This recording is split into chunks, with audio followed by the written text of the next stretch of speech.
Okay, folks. Folks, we have some special announcements here tonight. First of all, for tonight's ceremonial puck drop, I'd like to welcome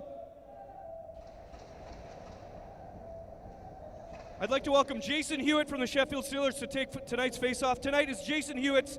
He is the first player to play 800 Elite League games. Congratulations, Jason. And we've got one of the captains, Mark Richardson, taking the face-off with tonight's match night sponsor. From Taylor's Decorating, we have Thomas Davison Seabreeze and Philip Davison Seabree.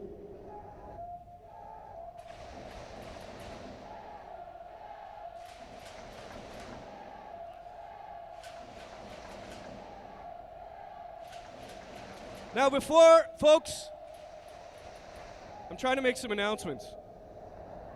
Now before we get Beth out for the national anthem, I'd also like to welcome two legendary Devils back in the building, Vezio Saccartini and Shannon Hope.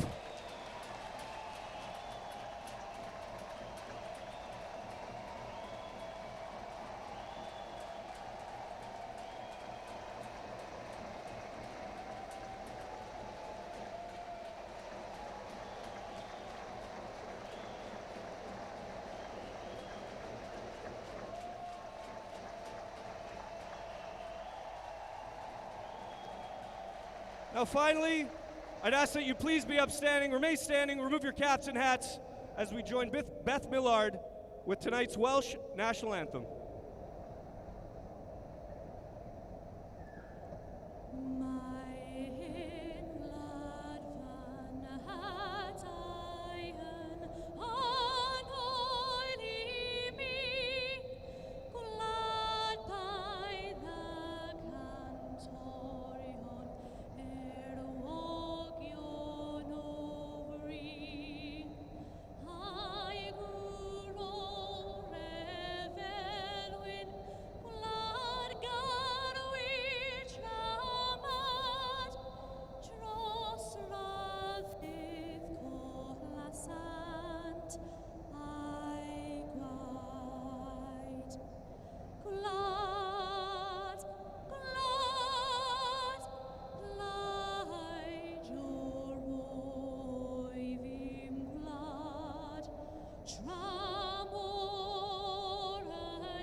Good evening, Gareth Hewish and John Donovan with you for tonight's game. And in 1996-97, the Super League was born, and there were two massive teams in the hunt for the Super League title. They were the Cardiff Devils, they were the Sheffield Steelers. There was one particular game in the Wales National Irish League towards the end of the season, kind of around this time of year, John. And it was the Cardiff Devils who took a 3-2 victory, which gave them momentum to win what has turned out to be their last league title thus far. And tonight, these two storied franchises come together. One brands themselves as a family. 7,000 strong they were last night. They will be again tonight. They will take on a Red Army in what is going to be the biggest game of the season. And John, the stage is set for the players. It's up to them now. Yeah, sometimes actions just speaks louder than words, Gaz, and we're going to see an explosive 5 minutes, I would have thought. We're going to have our customary delay now for a little bit of ice maintenance, but that won't contain the fans. If anything, that's just going to ramp up the atmosphere. The Devils know how big this is in terms of that quest that you spoke about. It's been a drought. By Cardiff Devils standards, it has been a drought since 96-97. The pressure's on them to close out a good weekend after taking the 2 points in the House of Steel last night. For the Steelers, it is a little bit of desperation ice hockey. They know they need to win tonight to really put pressure on the Devils, but the Steelers have been there, seen it, done it before. They're the team who've got the track record of recent success, so this one's going to be a good one. And we are ready to drop the puck. Tom Darnell is your official, as he was last night as well. So he is The players should know exactly where he stands in terms of how he's going to call this game. And the Devils win the first draw. And already we've seen a little bit of a stick up around the heads of each other. And we're rocking and rolling here in Cardiff Bay. Big hit to start this game in the corner. But the Steelers come forward and gain the zone. Coyle. Yeah, a little flash above bounds. And only 15 seconds have gone. And Gaz, it'll be interesting to see how the Steelers come out tonight. Last night in the first period on the big ice, their forecheck was phenomenal. They pinned the Devils down in their own zone. The Devils defensemen couldn't move the puck, and the Steelers really dominated. Will they go with the same tonight on a smaller ice pad? Will they look to sit back and clog up the neutral zone and make the transition very difficult for the Devils? It's going to be very interesting to see what Paul Thompson does in the early stages of this game. Mosienko is in the face-off dot, and he was absolutely phenomenal last night for the Sheffield Steelers, picking up a hat-trick. And maybe some would say he should have picked up 4 goals on the evening as well. What a interesting development that might be in this title race when we look back on it. Here come the Steelers. Devian in the corner, and he drills Andrew Lord. Great hit from the big Sheffield Steelers forward, a mid-season addition. He missed the last trip here, I believe, Devian, through injury, but he'll be big on this ice pad, you would feel. Andrew Lord certainly knows his shit. Oh, Gaz, you call it right. Debian really setting the tone there. That's a fantastic hit, and that guy's played in 400 AHL games. He knows what a big game is, and he's really suited to the confines of this environment. Richardson and Hoffman maybe struggled a little bit in the early goings of yesterday's game. They were on the ice for 2 of Sheffield's goals. They've been looking to make amends. There's undoubted quality, don't get me wrong, as Doucette just chips that one forward, and he'll win this race. A little stick in around the midriff, not called by Darnell. I think that he's going to keep his whistle in his pocket as much as he possibly can. Let's let these guys decide this game between them. Hotham. Doucette, he'll lay that one down, and the Devils will go for a line change. Thomas Kirker takes the ice. 1+1 last night in the House of Steel. A big goal which really switched the momentum as Hendricks lines up Jonathan Phillips, and as Hendricks putting in a hit on the Sheffield Steelers Welsh forward.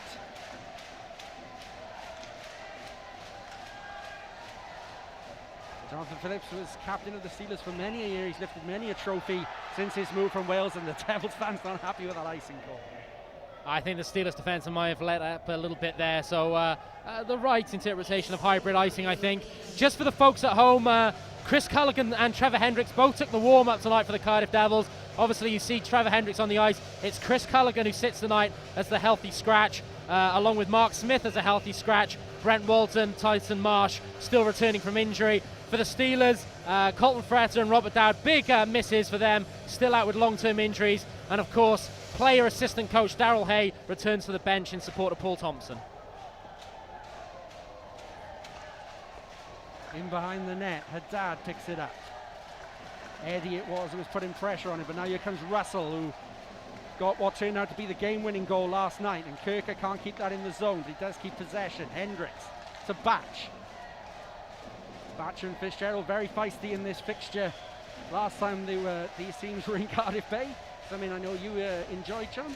Oh, that was the fight of the season, perhaps the fight of the century, as we are only 16 years in. But Zach Fitzgerald's a warrior. He's a gamer. I thought he played very, very well in the Big Blue Tent last time out. We know, I don't think there's any secret, he's carrying an injury at the moment, but he's important. He's a leader for this Steelers side. He's got himself back in the lineup. Maybe some of the physical stuff will have to go by the wayside, but he's a real leader out there for them. Morissette just puts that on pinch, and he's in behind the net now, and there's a battle, and Mosienko picks it up for the Steelers, but he's dispossessed. And now the Steelers win back possession through Ben O'Connor. O'Connor can't get it out of the zone, however. Debiens is battling. Now he will come forward, and the Steelers will gain the zone through Nelson. Nelson backdoor, and Coyle it was rushing from D, but he couldn't quite collect that puck. Sheffield get it back to point with O'Connor. O'Connor will just play that one down behind bounds, and it's flashed across his crease. Jace Coyle. He puts that in on bounds, but it flashes wide. O'Connor again. Excellent work by O'Connor to keep possession. And now it's the Devils that can come forward with Carl Hudson. Lord. Morissette. Sorry, it's Avato. he cannot keep possession. And the Steelers will come forward. They've settled into this game well, Sheffield. And that's a loose pass, however. And here's Doucette. Doucette shoots and it rings off the bar. Well, they may have settled well, but that could have been a costly, costly mistake. And the Devils would have wanted Doucette on the end of that one. Pinch saved by the iron. Salters. Richardson will lay that down. Doucette looking to dispossess Coyle and Khan. Hotham. Hotham again. But he loses the battle, and now Sheffield will come forward, but it's cut out. And it's Joey Martin who'll gain the zone. Joey Martin with a chance. Joey Martin to Salters, and shoots and scores! 1-0 Devils! The line that was put together around about a month ago and just can't stop scoring for the Cardiff Devils. You were right, Gaz, the Steelers maybe had the early momentum, but a giveaway in the centre of their zone. Doucette is saved by the post, or his shot is saved by the post, but the Devils built from there. The Steelers couldn't get out, couldn't get good puck clearance. Joey Martin, the best playmaker in the league, lovely source of pass to Salters. Pinch, I think he goes down a little too early there on the replay. Salters, the coolest man in Cardiff Bay, goes upstairs, and it's 1-0 Devils after such a good start by the Steelers. 4 minutes and 5 seconds have gone, and it's the Devils who strike first in this game as there's some rink maintenance taking place down to our left. But, well, early goals are always crucial in games like this, John. Well, they're huge, and maybe the guys in the truck can show us a replay of the first giveaway when Doucette hit the post. The Steelers have settled so well. I think it's Coyle, and Coyle's such an impressive performer, but you've got to use the glass, you've got to use the boards in this rink. You can't make those blind passes across your defensive zone because the ice pad's so small. If it gets picked off, it's an immediate scoring chance. We're going to see a replay of it here. I think there's body pressure in the corner. The Steelers have good puck possession, to be honest. They're not under a great deal of pressure, and really they should manage this out of the zone. But we just see the corner. It's a loose pass going cross ice, going east-west on this building. This small ice pad can be very, very dangerous, and from then on the momentum really changed, and the Devils had that zone time. I think there's something else to be said about that pass play, John. I called Jace Coyle on the rush quite a while before that, and I think that pass really meant that he didn't get out of the zone. He didn't get that line change. He was on for a very long shift. Tiredness maybe played a part in that pass. I think that's a great call, Gaz, and it really is. You know, we're only at 4 minutes 55. 15 minutes and 55 seconds left on the first period, so we're very early into this game, but the Steelers had the early momentum. I thought they'd set the tone. They were laying hits, that great hit by Debian, but just one giveaway on this building can set the tone. Doucette went in, and it was the iron that saved Pinch on that occasion, but the Devils built from there. They had their big line on the ice, that heavyweight line of Martin, Salters and Doucette. Martin gets a great skating lane towards the center of the ice. Lovely sorts of pass to Salters, and Pinch, you know, he's a netminer with a good track record, and I don't want to stay on his case because I have done in certain other games he's played in this building, but I don't think he ever looks comfortable in this building. He's not sure what to do, whether to stay deep in his net. He stays in the blue paint a lot. There I thought that he went down very, very early, left the top of the net exposed before Salters even had released the puck, and Salters then just used that open net to go upstairs, and that's a big goal after a very, very strong Steelers start. Interestingly though, John, will this go against the Devils, this little bit of rink maintenance here? This has maybe quashed some of the momentum from that goal. I think they would have rather just get right back into it. I think you're right, a little bit of chance there for the Steelers to regroup and come strong again. Maybe the atmosphere just dampens down a little bit, but you know this is going to be a close game, so any goal tonight is huge. Here come the Steelers though. Wah throws that one across crease, but no Steelers player was there to get the stick on it. Hotham will just chip that down. Now here's Doucette. Takes that right into his stride, and he finds Lee Salters, who finds Martin, who has a great save from Pinch. Boy, oh boy, this game has started like a house on fire. Yeah, tip my hat to Pinch there after maybe giving him a little bit of criticism on the first goal. Great lateral movement there to make the save. It's tic-tac-toe hockey from Doucette. Salters setting up for Martin, cruising in the high slot with the one-timer. Maybe didn't get all on it that he wanted, but still, credit to Pinch. Good lateral movement, stayed with the puck and made a very, very important save. Batch just puts that on Pinch. Pinch paddles that away with ease. And that puck will go up and over, and we'll have a face-off back in the Steelers zone. 15-15 remains in the first period. And maybe you caught before the start of the game the ceremonial face-off. Two Devils legends in this building, which I know Sheffield Steelers fans know well. Vezio Sacratini and Shannon Hope. They're going to be joining us on the gantry in the first period break, so look out for that. Don't go anywhere. We're going to have Shannon and Vez joining us to maybe tell a tale or two. I think they'll be commentating instead of us, the way those two can talk. I think they'll probably be telling stories right in the middle of the second period. Steelers then look to start another rush. Long stretch pass to Hewitt, playing his 800th game, remember. He was also given the ceremonial face-off to have his moment before the game, and credit to Todd Kelman for arranging that for the Sheffield Steelers stalwart. Legui, another player who's part of the furniture in Sheffield. I think when Legui and Hewitt started with the Steelers, Moby Dick was still a tadpole, John. It's been a little while. Jason, you probably remember, Gaz, as well as I do, that last game the London Racers had in the Wales National Ice Rink, which was a very emotional occasion. That franchise that had done so much to try and build itself in London and unfortunately had to cease operation. And it was Mark Thomas and Jason Hewitt and Dennis Maxwell who made the move up to Sheffield. And credit to Jason Hewitt, just the longevity, and as the standard of hockey has risen in this country, he's just gone with it. Russell battling in the corner, and it's Haddad who'll come away with it, and Haddad tries to find Kirker. He does.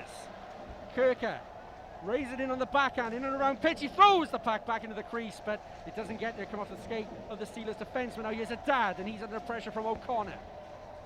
Kirker battling in behind. Now it's Haddad again. Haddad and O'Connor, I think those two are going to see a lot of each other, and Haddad tries to find Russell and can't. Now here's Gleason Fournier.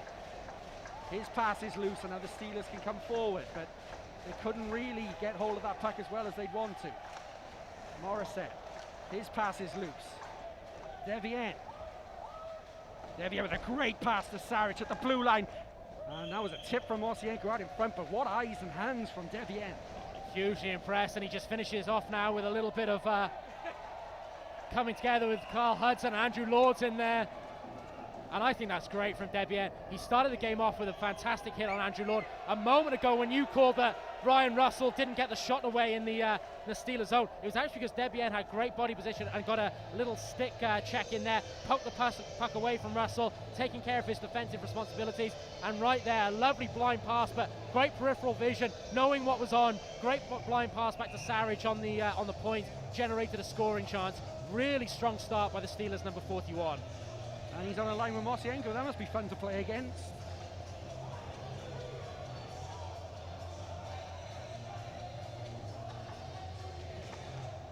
Vivato wins the draw and finds Hotham.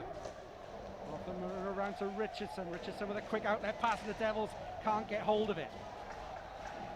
Hotham under pressure from Stromberg. And that's a great forecheck from the Sheffield Steelers Swedish centerman.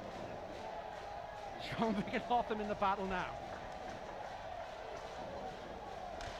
That's going to run this one. And Hotham needs to be a little bit careful here. He's kept his stick down and no call on the play from Son Darnell. And here's Waugh just tries, and that's a shot in front of net, and again Darnell's going to let these guys play until they do something he simply can't let go. And there's the call. And well, maybe I spoke a little too soon. Yeah, and it should be a tripping call, I think, on Jake Morissette there, as Andrew Hotham's got to be a bit careful. He's just fired that puck at Stromberg. Morissette certainly stuck out a leg there, and I thought there was a trip on Stromberg, and I think that's if it is Morissette that goes, there could be a lot of booing in this building, but I'm hoping the replay shows me correct. I think that's a fair call. As long as Darnell keeps this consistent, I don't think anybody has a problem with this. If it's going to be a physical game and defensemen can clear the net and forwards can try and battle for net presence, as long as it remains consistent throughout the game, I don't think anybody's got a problem with that. And as I said, it's Jake Morissette who's going to go for the penalty. I think there's rightly there's going to be a tripping call there. He stuck out just the skate, and Stromberg was taken out of the game, so the Steelers get a chance to go on the power play. I think maybe the frustration comes from maybe they thought Stromberg would have got the interference call for that collision with Hotham.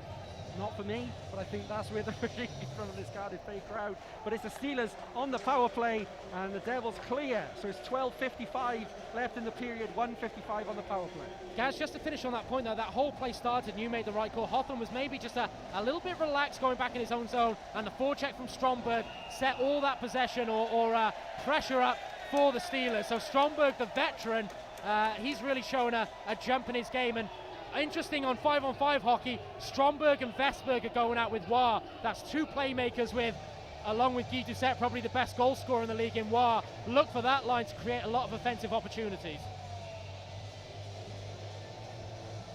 And Devian and Stromberg have certainly turned up with the right attitude tonight. Their intensity levels are off the chart early in this game, but then again, I think you'll find it hard to find a player whose intensity levels aren't up on either side tonight. So the Steelers look to build on this power play. Hit comes in from Hawthorne, but Nelson rides it. Now Hawthorne manages to chip this one away. Steelers haven't really got set up as yet. 1:20 remains on the power play for the Sheffield Steelers. Stromberg, and he's cut out of it. Now Fournier will lay that one forward, and every little good thing the Devils are doing are being met with a huge cheer from this Cardiff Bay crowd who've turned up with their clappers. They've turned up to cheer their team on. It's a real Red Army feel here in Cardiff Bay.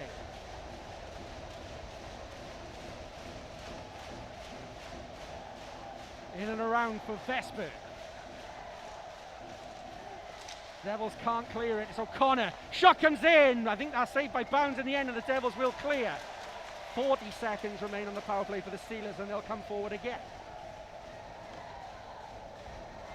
Stromberg makes his way through, and he just doesn't get there. He almost manages to cut that out as Chris Jones comes out on the penalty kill for the Devils. Coyle down low. Coyle again. Coyle risks that one. There's a lot of traffic in front of Bounds. Red and white jerseys as Lord can't collect that puck, and the Steelers come again. O'Connor shoots. Bounds save. It's out in front, and Bounds saves again. And that's cleared with 10 seconds left on the power play. Huge moment for the Sheffield Steelers. Huge moment, and it's amazing that it's still a 1-0 hockey game, as I thought Vestberg had the equalising goal on his stick there. Made a great move on the rebound to take it away from Bounds. I thought he was going to put it in the open net. Be interesting to see what happened there, whether Bounds got a save on it, but I thought Vestberg had the equalising goal on his stick.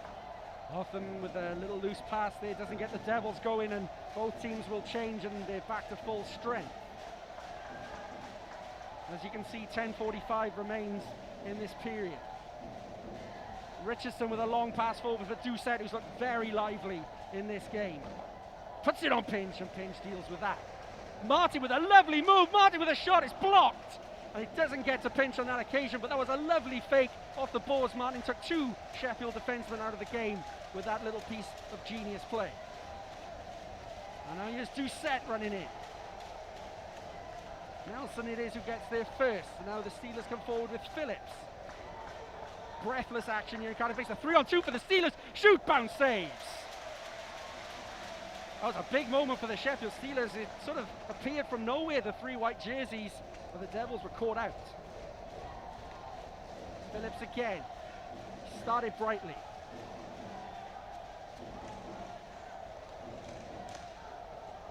Here's Russell.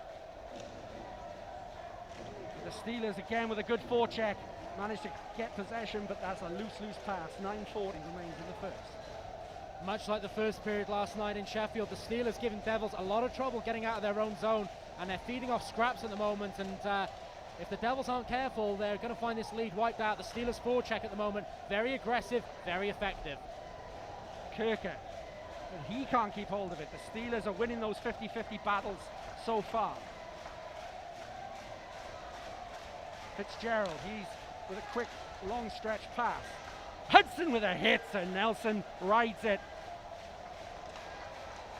And now here's Haddad. Haddad throws that in, and I thought for a second he got caught in the skates of the defenseman and forward, but it flashes past the net of Pinch, and now here's Vestberg. He can't collect it. Now the Devils can't get it through either. Now the Steelers with a huge chance, and Hawthorne it is who has to just ease his way forward, and now here's Morissette. Morissette fakes the pass, eventually lays it off for Avato. Avato rides that check and throws one of his own. Chris Jones to Morissette. back to Jones. Jones has played penalty kill and top line minutes now. The huge faith that Andrew Lord has shown in Jones over recent weeks has been a joy to see. He's really played his way into these minutes across the year. Cut out by Hotham. But the second time of asking the Steelers continue the cycle. Here's Waugh, who rides from Morissette, but Morissette gets a skate on it. Now Martin. Jones will just chip that forward for a line change. Breathless here at the moment, Gaz, and right now the Joey Martin line is going for the Devils, but the Steelers maybe have the upper hand in this first period thus far. But when Joey Martin's on the ice, he really is Mr. Clutch at the moment. 13 consecutive games point streak, 8 goals against the Steelers. Puck thrown, it bounds net and it hits the side netting, but here come the Devils, who tied it up as Gleason Fournier. Fournier with a good outlet pass. Finds Andrew Lord, and that's offside. 7:34 remains in this first period. Yeah, we're just going to have a replay here to just check my eyesight isn't going, and I think that's a battle for net presence in front. The crowd were baying for that, and the guys in the truck have slowed this down, and Jake Morissette, I think, takes a hit here and maybe just sticks out a foot. Yeah, you know, it's a little soft, but it's, I'm going to go with the referee and back myself on that one and say that's a tripping call. All complaints, send them courtesy of Gareth Hewish. Yeah, am I going to get that check for this PA job that I've been doing for the last few months, or is it voluntary? You know, what's the deal here, John? Late trades, guys. We're all friends here. Puck dumped in for the Devils. With the Steelers who win that battle again. Fournier under pressure, but he gets it forward. Russell. Bit scrappy in these last few minutes. Now here's Russell again, who's got some ice to skate into. Tries to find a dad who's in a real tussle. Doesn't get forward. It's the Steelers again who double up in the corner. But Kirker it is they're battling for, and Kirker does very well to get that puck down low. The dad and Fitzgerald. Of course, it was a lot of mention about the refereeing before this game, John. Maybe a little bit unnecessarily. After the Manchester Storm games, there's an icing call on the play. And, you know, what are your thoughts on that? Well, Tom Darnell's a very, very experienced referee, and I don't think it's a secret in any league that certain coaches try and manipulate's probably too strong a word, but try and get some influence over a game with the referee. And I'm not criticising Paul Thompson for that. I think Paul Thompson's one of the best at that. He can make his views known and sometimes try and manage a game, and that there's nothing wrong with that whatsoever. I get the impression Tom Darnell tonight has just said, right, the whistle's going in the pocket unless it's something absolutely obvious, and I kind of like that. It's two heavyweight teams, two top of the table teams, and they're just going to battle this one out, and Tom Darnell's going to keep any calls to a minimum. You certainly don't win as many trophies in your coaching career as Paul Thompson unless you're doing something right. Zavato puts that in on pinch, but the angle was all wrong for Zach Avato, as this will go all the way. No ice on the play, it doesn't have the legs for it. Hotham tidies up for the Cardiff Devils. Doucette just tries to skate his way through and can't. And Phillips, who I think has been exceptional in this first period, comes forward for the Sheffield Steelers. Jonathan Phillips would probably be close to 800 games if it weren't for some unfortunate knee injuries that he suffered in his time at Sheffield. He was ever present for the Devils ever since the first Elite League season, up until the Challenge Cup winning season of 05-06, as there's more to-dos from the crowd in asking for penalties, but here come the Steelers. Phillips throws that one out in front, and there was no pace on the puck, and Bounce plucks it out of the air. Well, he may have lost a stride or two, but Jonathan Phillips is still one of the better skaters in the league, and just going to the outside there, protecting that puck, throwing it back in front, and it was a melee of bodies, and Ben Bounce did very well to keep his eye on that puck and claim it down. Gaz, for me, Joey Martin right now just looks like the best player in the Elite League, and I know I speak highly of him basically every broadcast, but why shouldn't I? He's leading the league in points, but it's just the little things he does right. He's a very, very good two-way centre, very, very sound defensively, but just his vision on the ice, he looks a threat out there. There's many threats on the Steelers team as well. I think Levi Nelson has looked good in the Ely going. I think Stromberg has looked good, but for Devils, look out for number 88, Joey Martin. That's cut out by the Devils, but Again, their first pass out of D has maybe been lacking a little in this opening period. Bounds will rim that one on the boards, and Devienne can't collect it, but the Steelers keep it in now. There's a chance out in front for Batched as well, just to keep that puck away from danger. Moya for the Steelers cuts in, and Moya is looking to look for options, and he finds Mosienko forward to Nelson, who shoots, and again there was lots of traffic, and again those little things you just mentioned, John. Joey Martin with just a little feather pass to Salters. Salters puts it in on pinch. Batch.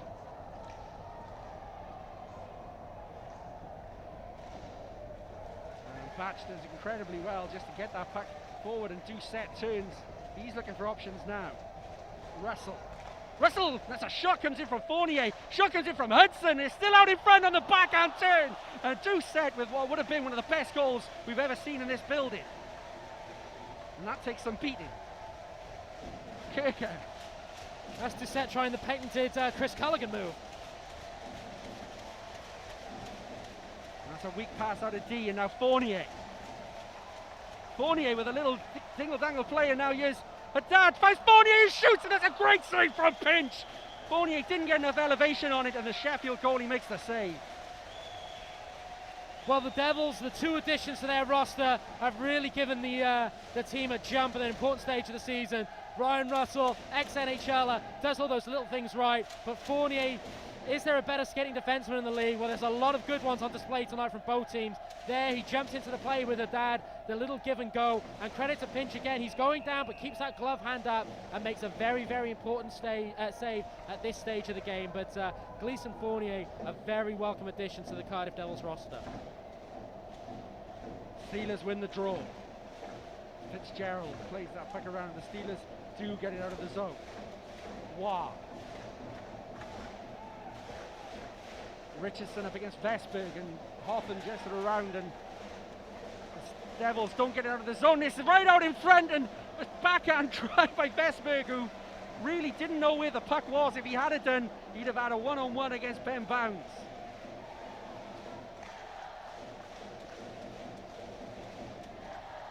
And now Bounds will gobble that puck up with 3:37 left in the period. Guys, they're 1-0 down, but I'm sure no panic from the Steelers. I think looking at it, Paul Thompson will think his team are playing a good road game. They are giving the Devils all the trouble in the world in trying to get the puck out of their own zone. The forecheck is very good, and they're buzzing around Ben Bounds' net right now. Maybe not getting a lot of quality shots. Credit to the Devils defensemen. They're blocking a lot of shots, getting in the passing lanes, nullifying chances. But the work rate and commitment and effort from the Steelers, exactly what Paul Thompson would have wanted. And also, quite clearly for me, their best period in this building this year. Long stretch pass forward, and it was Kirker who was lurking, and he'll be offside. And I thought that would be an intentional one as he lost track of that puck as it dipped up in the air. But it was interesting, I was listening to an interview that David Sims did with Paul Thompson after the game last night, and Paul Thompson may be alluding to that Tyler Mosienko came to the party, but maybe not enough of his clutch guys came to the party last night as needed. Maybe the Devils just have, for the first time in many a season, they have more clutch guys, more scoring guys on their roster who in a tight game can maybe can break the game open. I'm thinking about Doucette, I'm thinking about Kirker, I'm thinking about Joey Martin. Maybe for the first time in perhaps a decade, the balance of power in that aspect of the game lies with the Cardiff Devils. Here's Haddad, finds Hendricks, who fires it across, and there was a lot of net to Pinch's right-hand side, but the save is made and 3:04 remains. And to that point, it's not because the Steelers don't have those players, but two of their key clutch guys, Fretter and Dowd, have been out of the lineup for a long time. And again, Paul Thompson in that interview said those are two of his main shooters, and there were maybe chances last night that if it had been on the stick of Fretter, the stick of Dowd, maybe the puck would have gone in the net. So those two are huge losses to the Sheffield Steelers, and as I say, maybe for the first time in a long time, the balance of power in that particular area lies with the Cardiff Devils. Rivato, Fournier. Package is laid into the corner by Jones. He pays it to Morissette. Morissette shoots, and again, there's a lot of space in behind Pinch, and the puck found its way past him. And, well, there are opportunities for the Cardiff Devils, even if maybe the balance of pressure is not swinging their way. Lovely little move from Fournier again, and that's just going to be chipped up by Jones, who's been incredibly impressive in this first period in his own right. As a battle battles, and that's going to be a call from Tom Darnell, and we said that he wouldn't call anything unless it was absolutely blatant. Well, I don't think you can have any qualms about that one. Zacavato does so many good things, but that's just a silly call, and he knows it. There's no words, no protest as he goes to the box. Certainly a cross-check motion for me, and as I said, a man who has been such a great pickup, great signing for the Cardiff Devils this year, and will be key in the run and just does a lot of little things right. But right there, he knows that's a dumb penalty, that's a selfish penalty, and with 2 minutes 18 seconds left in the first period, the Steelers have a chance to tie this up on the power play. So 2:18 remains in the period, and 2 minutes of that, unless they score a goal, will be a power play for the Sheffield Steelers. And they do get this power play set up here. Vesberg to O'Connor. So much good on the power play comes through Ben O'Connor. Vesberg, and he's in the slot, and there's a good block out in front. It was that man, Mosienko, again. He just seems to find so much space, and here he is again, and it's there! Mosienko strikes once more against the Devils, and he's the man of the weekend for the Sheffield Steelers. Yeah, and Zacavato's going to go back to the bench, knowing he owes his team a few good shifts there. On this goal, watch the little tucked pass by Jace Coyle. It's a thing of beauty. The Steelers were moving this puck well initially, but that just goes back to the point. Coyle, everyone thinks he's going to go to O'Connor for the one-timer, or put the shot on net himself. He doesn't. He goes down low to Mosienko, reverses the play. Mosienko has that open side net to shoot at. That's a big goal for the Steelers coming towards the end of this first period, but really, really like that play by Coyle, controlling that power play on the back end. Game on. Probably no more than the Sheffield Steelers performance has deserved in this first period, and will we have yet more drama with 1:55 left as Jones can't collect that puck. Jones does now collect that puck. No, he doesn't. And there's possibly a hook in there from the Sheffield Steelers, but nothing doing from Tom Darnell. Forward, Jones will just chip that, but it only hits the Sheffield defenseman on its way through. Vato is thrown straight out on the ice, maybe being told to put in that shift to make amends for that penalty as the puck falls in behind bounds. Hudson with a hit. Eddie keeps it in at the blue line. Now there's more Steelers pressure. Morissette with a blocked shot, and I've lost count of the number of times I said that over this season from Jake Morissette. It's interesting watching the Steelers. They are driving their three forwards to the net and taking the Devils back with them. The Devils, they don't go man-to-man coverage, but they are being forced back towards bounds. There's a lot of bodies in front of him, and there's some room for the point men to step into to let these shots go. So whether it's a particular play from Paul Thompson tonight, but it's interesting to see all three forwards trying to get the puck back to the point and driving the net at once and really taking bodies back in with them and congesting that area in front of Ben Bounds, and the defensemen are having a little bit of room to walk into and let their shots go. So really crowding the house there tonight by the Sheffield Steelers. Steelers win the draw. Hewitt. He sensed there may be a big moment in tonight's game for Jason Hewitt. His career is littered really with good endings to scripts, and you wonder. But here's Russell for the Devils. Backdoor chance for a dad, and he couldn't get the puck to settle, but if he could have, I think Pinch wasn't getting there. Hotham cuts that out as we're in the final minute of the first period, and a little chip forward from Hotham, but Kirker, he puts it on Pinch, but it doesn't really go there with any real intent. Hewitt and Richardson. Richardson goes forward. Great play by Mark Richardson.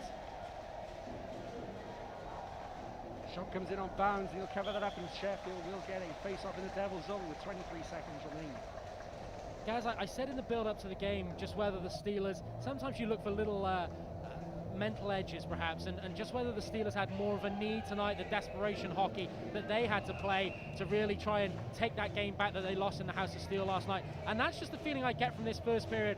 The Devils, they're not playing badly, but the Steelers are playing a little bit more desperation hockey. You can see it in them, that gleam in their eye, and they're really forcing the Devils back right now. And in this game of fine margins, maybe that'll just be enough for the Sheffield Steelers tonight. Saric puts that immediately in on goal as we're into the final 10 seconds. Is there one more chance for the Steelers? There might well be. Shots and scores. It's there. 3 seconds left, and the Steelers will go into the first period with the lead. Well, we referenced the fact that the Devils' first goal came on after a giveaway by Jace Coyle going middle of the ice. Carl Hudson there, he's just got to use the boards and get that puck along the boards out of the zone. He tries to go back center of the ice, just there. It's a play to Joey Martin. He doesn't need to make at that stage with the period. Someone's got to be telling him. There's got to be a countdown, communication from the bench. It goes to Stromberg. Credit to Stromberg. Great release. What a powerful wrist shot. Big goal by the Sheffield Steelers, but Carl Hudson will be cursing himself on that play.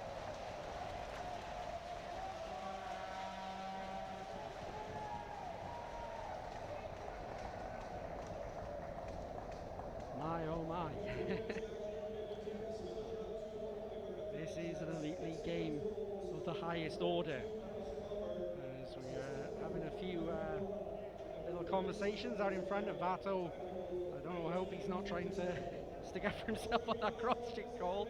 But yes, a couple of conversations happening in front of us. But John, breathless first period. I'm exhausted. I don't know about you, but yeah, you'll have to excuse me. I'm so exhausted. My earpiece is falling out. That's how noisy it is in here. That everything's going on. Yeah, so much going on in that first period. Maybe even not the most constructive of hockey. It was just a battle out there, a game of intensity. Who wanted it most? There's a lot of pucks bobbling around the neutral zone, but boy, it's being played at a fast pace. And just really thought the Steelers came out early and set the tone. And the Devils, you know, they did try and respond, and they got that first goal. But certainly I thought the Steelers played a pretty good road game there, a high-end intensity game. Desperation hockey game, like I said, and scored a couple of character goals. And Stromberg, the veteran presence there, he's played in a lot of these big games, and he led from the front, right from the off. There was a forecheck he had on Andrew Hawthorne where he turned the puck over and I think led to a power play opportunity. And just at the end there, great release in the high slot. So nip and tuck game. The Devils certainly won't be too disappointed and will come back strong in the second. But right now, the Sheffield Steelers are going to be very, very happy in that room. in some ways, does that goal make Andrew Lord's team talk easier going into this period break? Is it something where giving a rocket is now more well received from the team?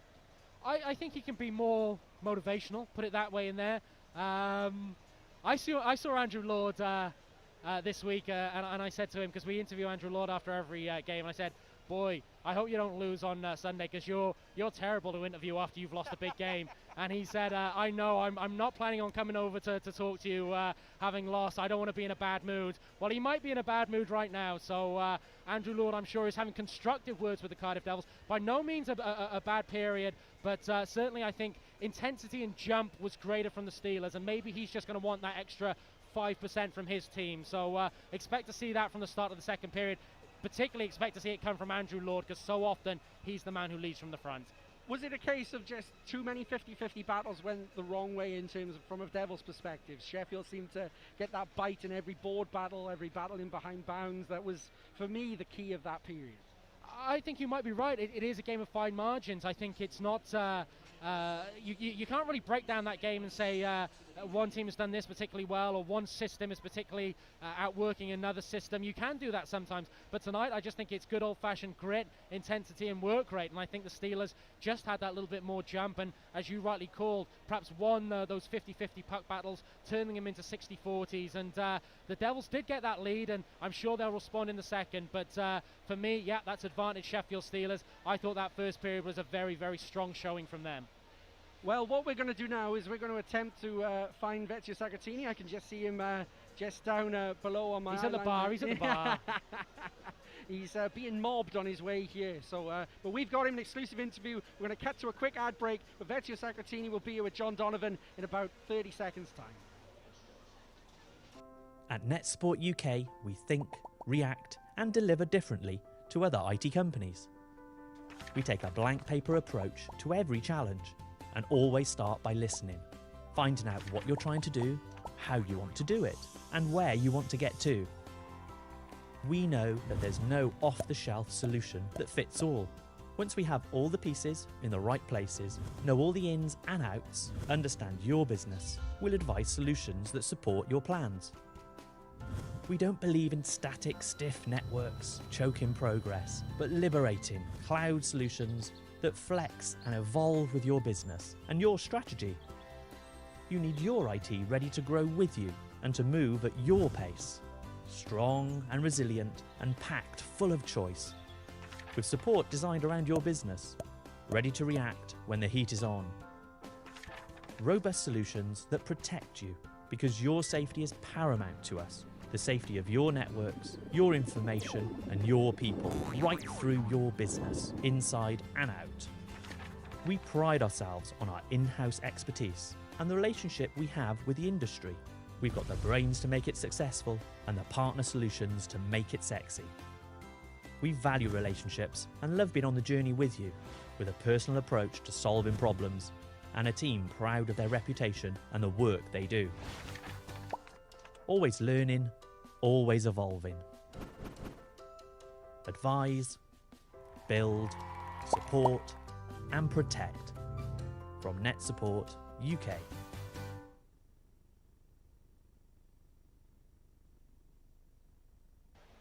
Welcome back to Ice Time TV, and I'm pleased to say I've been joined by one Devils legend, Vezio Sacratini. We are going to be joined by another one in a second, Shannon Hope. Shannon, he's at the bar, I think, and he's going to jump up onto the gantry halfway through, but delighted to spend some time with Vez. Vez, welcome back to Cardiff. Just a flying visit, but good to be back, I guess. Yeah, for sure. I was just in for the weekend. I got a chance to come back and to watch the Devils play against Sheffield. It's a great thrill to be back. Now, you must have some great memories of these encounters, Devils v Steelers. We were talking on Friday night over a beer that you actually had one encounter the other way. Your only game in the big blue tent was actually for Sheffield against Cardiff, but the majority of them, of course, Cardiff against Sheffield. Boy, this must have been a great rivalry to play in. Yeah, it's a huge rivalry. I mean, Sheffield's always been top team, and you know, playing for Cardiff and playing against Sheffield was always a big rivalry. You know, like I told Terry Phillips, he asked me about the big blue tent, and I said I played one game, and unfortunately it was for Sheffield, and I still have mixed feelings about that game coming back, and my heart's with Cardiff, so it was a weird one to play. Now, before we go on with Vezio Sacratini's career, and particularly his career in Cardiff, you were in Sheffield last night. I know you travelled up with some Devils fans. You've obviously seen 20 minutes tonight. What's your read on the standard of the Elite League you see at the moment, and what's happened in these two games so far? Definitely the skill level is really high. I'm very impressed with the skill level. The Cardiff team was, I thought they were a little bit flat coming in the first period in Sheffield. You know, they were lucky to be down 1-0 and their goalie held them in there. But I thought for the second part of the game, they were the better team out there and deserved to win last night. And tonight, I thought vice versa. I thought Cardiff started off really great. Had a little bit of a lapse at the end and probably unlucky to be down 2-1. So, but Cardiff put out a good product on the ice. So. There we go. And here we go. We've got Shannon Hope as well. Shannon, no product placement here, but he's got a beer in his hand, so. I don't sponsor anything anymore. I'll hide this. Yeah, it's fine. Right, you guys are sharing this, so yeah. Shannon, welcome back to Cardiff. Good to see you too. Welcome and hello, especially to Howard over here. Looking good, Howie. Okay, so guys, I'm going to ask you this as you're both here, because Vez was telling me a story over a beer on Friday night that you know, Vez was playing in Italy and he was looking maybe to change up and come to another country in Europe, and he had a little bit of a tryout with the Devils in Brest in pre-season training camp, and he wasn't sure what to make of it, and then you convinced him by turning up at a particular French nightclub in golf shoes. And can you give us, I'll leave it at that if you guys can give us a little bit more on that one. Well, the French are pretty strict in their dress code, and they obviously were over there on a working holiday, so there was no need for dress shoes. And they stopped me at the door and said, sorry, you can't come in because you got trainers on. So I said, listen, not a problem, I can sort this out. So I ripped back to my room and I had some golf shoes. When they had the steel spikes, I come back and I go, these okay? Sure, great. I was on the dance floor and out on a bit of a wood floor like this. I could feel myself sinking in. Everywhere I stopped, I'd sink in. So it was fun. But yeah, it was always a pleasure playing with little Vezzi. He was one of the most talented little Italians I've ever played with. Masterful for his close-in upstairs shots, and he was always a pleasure to play with. He wasn't bad. So Vez, yeah, you came in that training camp. You were a walk-on player. You were looking maybe to earn a contract with the Devils with Paul Heavey as coach then. What were your first impressions? And then coming to the Wales National Ice Rink, the old rink before this fantastic venue. What was it like playing in that building, and just your reception you got when you came and joined the Cardiff Devils? Oh, it was amazing. I mean, right from day one when I walked into the rink there, it was pretty special. And then playing that first game in Cardiff with the fans, the electricity in the building, and the franchise, like with Shannon being there for so long, and all those guys made me feel very welcome at the beginning. And after I saw Shani on the dance floor, I knew I was going to stay. So. And I've got to ask you, because you're obviously a highly skilled player, and you're one of those players that every Devils fan loved having you on the team, but I guess every other fan in every other building in the country probably hated you. I'm not going to describe it as small man syndrome, but you did like to get in the face of people and maybe agitate now and again. Was that just you wanted to play games on the edge, or was that a conscious effort?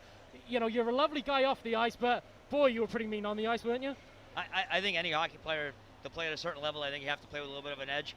And maybe being a smaller guy, I was a little bit more edgy than others and more feisty. And you know, I played for the logo on the front, and I played for one team. And you know, at the end, all you do is you want to give your effort, and you want to give 150%, and that's what I try to do every night. So. And before I ask you to give the microphone back to this guy, we had a couple of players up earlier in the season, the Smith brothers, Kenton and Mark Smith, and I asked them of their impressions of each other. So there's, you played a lot of time with Shannon those early seasons. You won a Super League ring with him. What was Shannon like as a defenseman and a teammate to play with? Shannon was a pleasure to play with. He's a leader on and off the ice. His personality just ekes being a great teammate, and it was a pleasure playing with him. Especially, he stood up for everybody. He was tough to play against. He stood up for all his teammates. He fought guys, and you know, he's a legend. Like, he's a all-know legend here in Cardiff. So. He is a legend. Can I ask you to speak to the legend back? What was Vez like to play with? What did he bring to the Cardiff Devils team, particularly that Super League winning year? Well, yeah, obviously Vez was one of those guys. He's enormously talented. Obviously, he stands about 4'2", right? But very tenacious, feisty. Could read the play extremely well, right? Vez was his talents were, you know, he could do saucer passes at 90 feet down and land them point blank. I think he sort of, when you play the game at that level, there's things that as a player excite you. Things like just dropping a good pass in someone's stick excites you, and you know, around the net, throwing it where you want to throw it, top shelf, being feisty in guys' faces. That's what really Vez brought to the table, and he was outstanding to play with. Right, good fun off the ice, and but I think that's all the top players have that in them. They you want to do something more. You want to. The whole game is a game, but there's like positional, where to go off the play, where to find guys and send saucers, and no one did it better than little Vez here. He was outstanding and a great guy and a good friend off the ice. Now, I asked Vez a few moments ago as well. You must have some great memories of the Sheffield Cardiff rivalry, and just for so many years the dominant rivalry in British ice hockey, and it looks like it's getting back to that status again. What was it just like to play in these encounters, Devils v Steelers? It was great. I think the biggest thing is when you're playing this sport, I think what you've got here as well in Cardiff this year is guys who want to win, right? And you do everything you can to win, and I think that's another buzz that we've played for, right? One of it's to go out and do the best you can as an individual, but more importantly, we want to win, and you want rivalries. And Sheffield's always been a great arch rival. They got a huge big barn up here. We're playing out of the blue tent here, hopefully into the new building here soon. But that's what you play. That's what you're an athlete for. And you have to have someone. There's got to be a villain. There's got to be a good guy. And I think we're always the good guys, you know. And Vez, for you were saying to me on Friday night, you got to win everything in Cardiff. You got to win that league title. You got to win the playoffs when Ivan Michulik, I know your great friend, scored those 2 goals, and you got to win the Challenge Cup as well. One of the last games in the Old Welsh National Ice Rink. But again, you told me one of those stories. Your first time in Cardiff, you were in Jury's Hotel in the city centre. You hadn't met any of your teammates yet, apart from Neil Francis, who picked you up from the airport. You walk out of your hotel room. Who do you bump into? Mike Ware and Ivan Michulik. It was pretty funny because Franny picked me up. And I love Franny to bits. Great guy, ended up being a great teammate and a great friend. But we drove home for 2 hours and I couldn't understand Franny. I'm like, what am I doing here? I got to Jury's Hotel, I spent the night, and I woke up and I ran into Mike Ware and Ivan Michulik, and I couldn't understand those 2 guys either. So it started off pretty funny, but you know what? I think Shannon hit on the nose.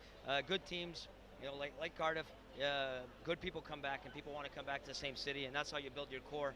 And I think that's one thing that Cardiff has above everybody else, that guys wanted to come back and play for the city, play for each other, and I think that's why we had success here. And of course for you, it wasn't just hockey. Family life has been affected by Cardiff. I know you're married to a beautiful Welsh woman and a couple of little kids as well back in Canada. So Wales was good to you. Wales was great to me. I mean, I met with Ruth, and my 2 kids were born here, and it's always going to be a special place here for me. So. And I understand, congratulations, of course, because very recently a new addition to the Hope family. I just keep making them. I don't know what's going on here, but I don't know. You got to cut down on that beer. I know, maybe I have too much of the beer, but yeah, no. New addition, actually a little Welsh name, Seren, and she's really been fantastic. So a good addition, and I think both my other kids, obviously Christy's here in Cardiff and hangs out with Andrew, and I think she's very involved with hockey, and Trent's up in Manchester now playing a bit of hockey, so I'm a bit split. I'm back in Canada, my kids are over here, and it's been great. Hockey's been good to me. Cardiff's been a very special place, and it's very important that we keep the history of this club growing. It's got a great base of history, and hopefully this year, touch wood, we can maybe bring some more silverware back and grow this fantastic franchise. And have you caught up with Dougie yet? Has there been the Trent-Corey game, the Swindon-Manchester game? How is that with parents' rivalries on the line? No, it's very good. Actually, Dougie lives in Sudbury, so it's special. I see Doug and Julie quite a bit, and it's funny. Dougie is all about hockey. He's all heart, he's all hockey, and he's coaching over there and enjoying it. And obviously Corey's with Swindon, and now Trent up in Manchester. Trent and Corey are very tight, and they always enjoy playing against each other and having a bit of a bash.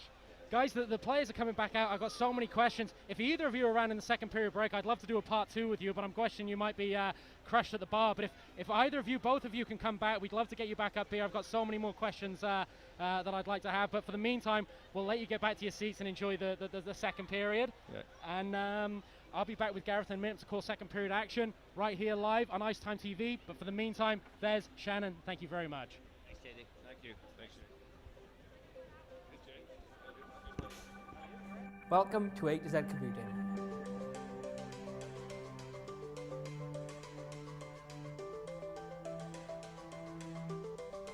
Here at A to Z Computing, we understand the need for you to have a reliable and efficient IT system.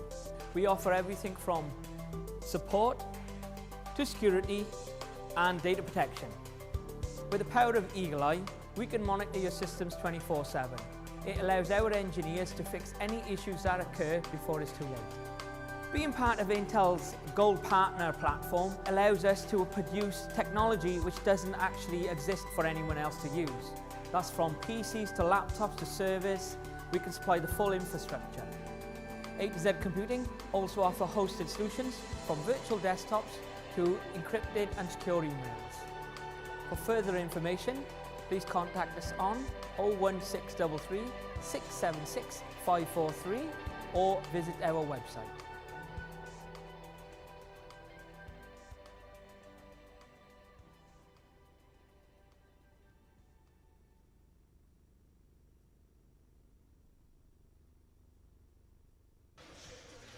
Well, welcome back. That was that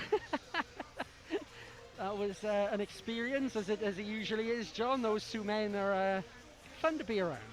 They are very fun to be around. 2 Devils legends, and Shannon, much like he was as a player, always quality, but not sure what you're going to get from him. So, other good beers are available. We'll maybe have a word with him not to have beer in the gantry next time, not to drink and talk at the same time, but great to see them both in Cardiff, and true, real Devils legends, and hopefully even the Sheffield fans watching in will have fond memories, or at least exciting memories of those 2 players and the rivalry that the Devils had with the Steelers for many, many years. I was also talking to Jen, his wife, and their beautiful new arrival, who was rocking some great ear protectors, which I think we need to adopt, because they really were high quality stuff. Oh, he just wears that, or the little one just wears that all the time because Shannon just talks that much. I should say, I preface that Shannon was my original favourite player as a 4-year-old kid. Shannon signed for the Devils with the coolest nickname in hockey, Shannon the Cannon, and that was a little bit of hero worship for me there, being able to interview Shannon. Of course, they moved on to Shine Dog as well, so not short of cool nicknames, but we are in the 15-16 season right here, right now, and the Sheffield Steelers are 2-1 to the good. And the Cardiff Devils have some work on if they are to get out of this weekend what they aimed for, which was 4 Elite League points. And that puck is thrown all the way down. That'll be icing early on with only 20 seconds gone. And it's important for the Devils to respond to a little bit of a setback at the end of that first period. The Steelers getting 2 quick goals, 2 very work goals, and as you rightly said, no more than the Steelers deserved. But perhaps taking a little bit of the air out of the tyres, a little bit of the atmosphere has gone away from this building, and Paul Thompson's got to be very, very happy right now. And the Devils maybe have to work to bring that atmosphere, that tempo back. So look for a couple of high-intensity shifts early out of the gate. O'Connor plays down off the backboards, and it's cut out, but it's a giveaway by Fournier, and it's out in front again, and it was Levi Nelson who I thought was going to put it away. Ivato for the Devils. Richardson off the boards by Morissette, but he can't get it in deep enough. And that will be icing. No, it won't. Fournier with some ice to skate into, and now that will be icing. And the Devils have not started this period the way they would have liked. No, they haven't. Again, it's a strong start from the Steelers, just putting pressure on the Devils defensemen. Paul Thompson know the Devils' key to their game is defensemen moving the puck very quickly, setting off that transition. And right now there's a lot of pressure being brought to bear, not allowing that good quality first pass out of the zone. 2 icing calls in quick succession. Very important and very impressive job by the Sheffield Steelers on the forecheck.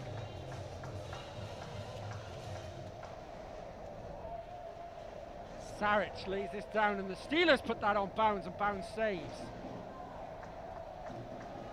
Now the Devils come forward, and Andrew Lord it is, and he can't collect the puck, and that's been a real feature of the Devils' forward rushes, that they can't collect that puck on the rush and get a cycle going in the Steelers' offensive zone. Here's Andrew Lord. Can he do it this time? No, they can't. It's cut out once again, and this time it's Vesberg. And the Devils are getting put on the back foot each and every time they go forward at the moment, but now can they go forward? Fournier, and he again just runs out of room, no options, and Soltis cuts it out. Soltis can't get it in deep enough. The Steelers come forward once more.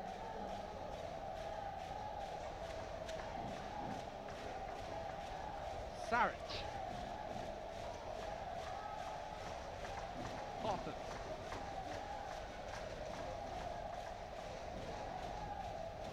Long stretch pass and another icing call for the Devils. That's 3 within the first 2 minutes of this second period.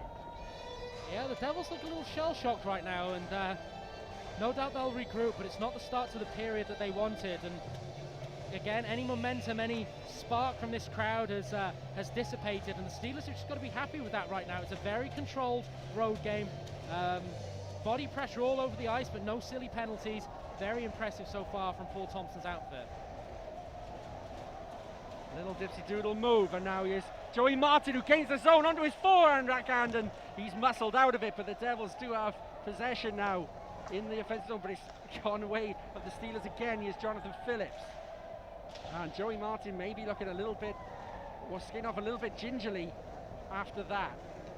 And that would be a really bad sign for the Cardiff Devils if Joey Martin was to play no further part in this period. We'll keep an eye on it.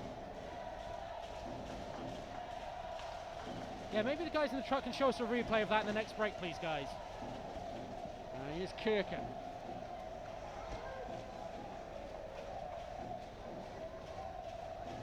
Kirker battling for it, and he does come away with it, Thomas Kirker, but he runs out of room, and again, there's more white jerseys around that puck than there are red.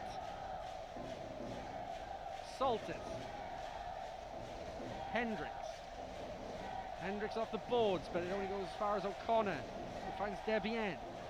Debian can't get the puck in deep either. Hendricks throws that one to the left wing, and here comes Thomas Kirker, who just sends that one down for Haddad to chase, and Haddad just tries to get that one to point for Hendricks. He can't, a tip in front. It just flashes past Pinch, and there was a bit of a hold of a stick there on Russell, but again, no penalty called by Tom Darnell. Russell battling for it, Kirker battling for it, O'Connor battling for it, and that's just batted away, and the Steelers get it out, and now they will come forward. Mosienko with a cross-ice pass, trying to find Nelson. He can't, but he only gets as far as Coyle. and that goes right into bounds and away. Batch can't get it out of the zone.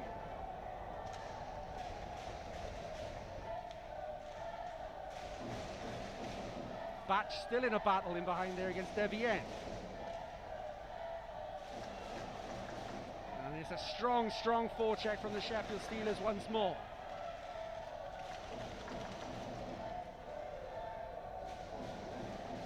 Russell, he throws a hit. Now puck is just put on net, but it's cut out now. Here's Joey Haddad, but there's a tired line for the Devils and they need to make a change. Vato. His pass is just a little loose. Gaz, I really like that line, that Debier, Mosienko and Levi Nelson line. Here's Vato. Vato shoots and scores, and it's a tie game here in Cardiff Bay. Zach Avato, take a bow.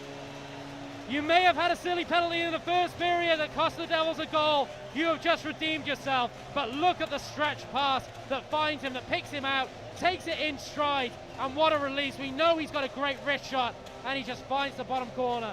Hudson to Lord, look at this pass. The player coach splits two Steelers players, and it's a great release. Pinch comes out, he does everything right, he challenges the shooter, but just the pace of the shot from Avato beats him all ends up, and boy did Andrew Lord, the player coach, enjoy that one. Quality pass by the player coach, quality finish by Zach Avato. Well, we've maybe been a little bit critical of the Devils tonight, but one thing I will never be critical of is just their sheer character and their determination. They never know when they're out. And here they come again. Ivado shoots, and that's a good save from Pinch. Ivado's down, he's battling with Legui.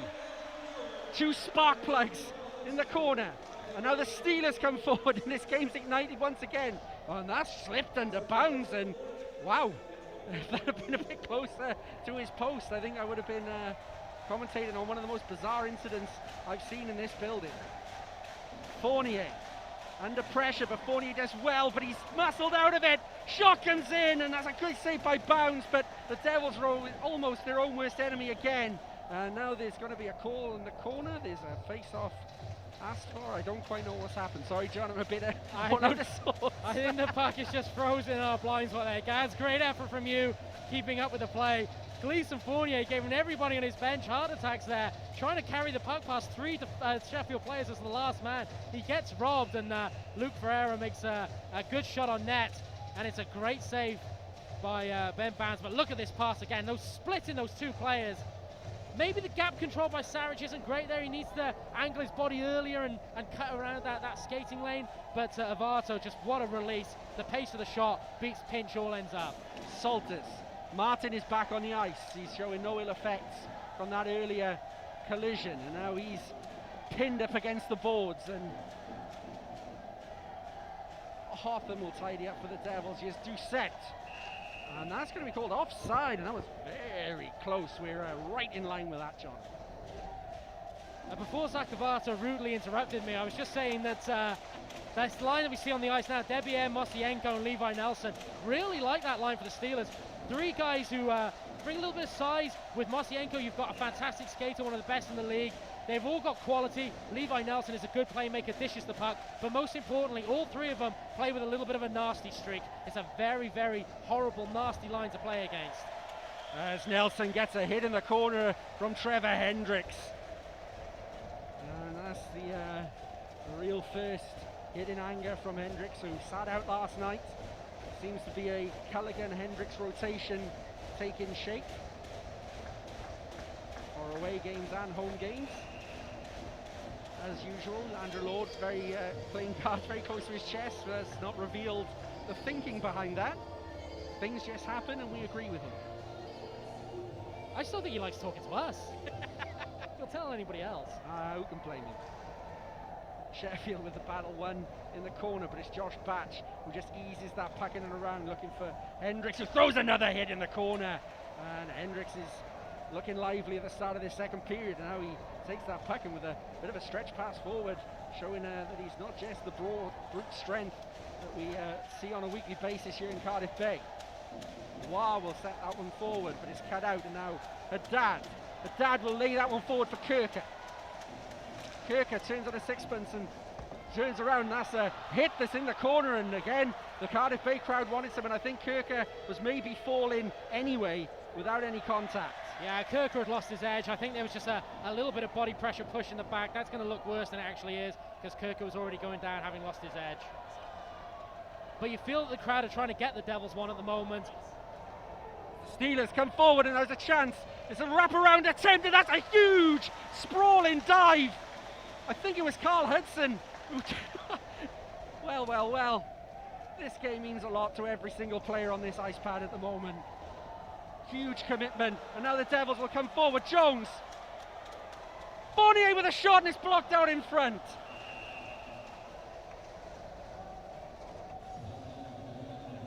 Well, everyone is glad of the break, including the two commentators, because this is immense. This is what hockey should be. This feels like a Game 7. The closest you get to that North American type style of hockey. Everybody knows what's on the line tonight, and both teams absolutely leaving everything out there. Carl Hudson with a great shot block a minute ago on the wraparound, and you can just feel it's palpable what this means to both teams.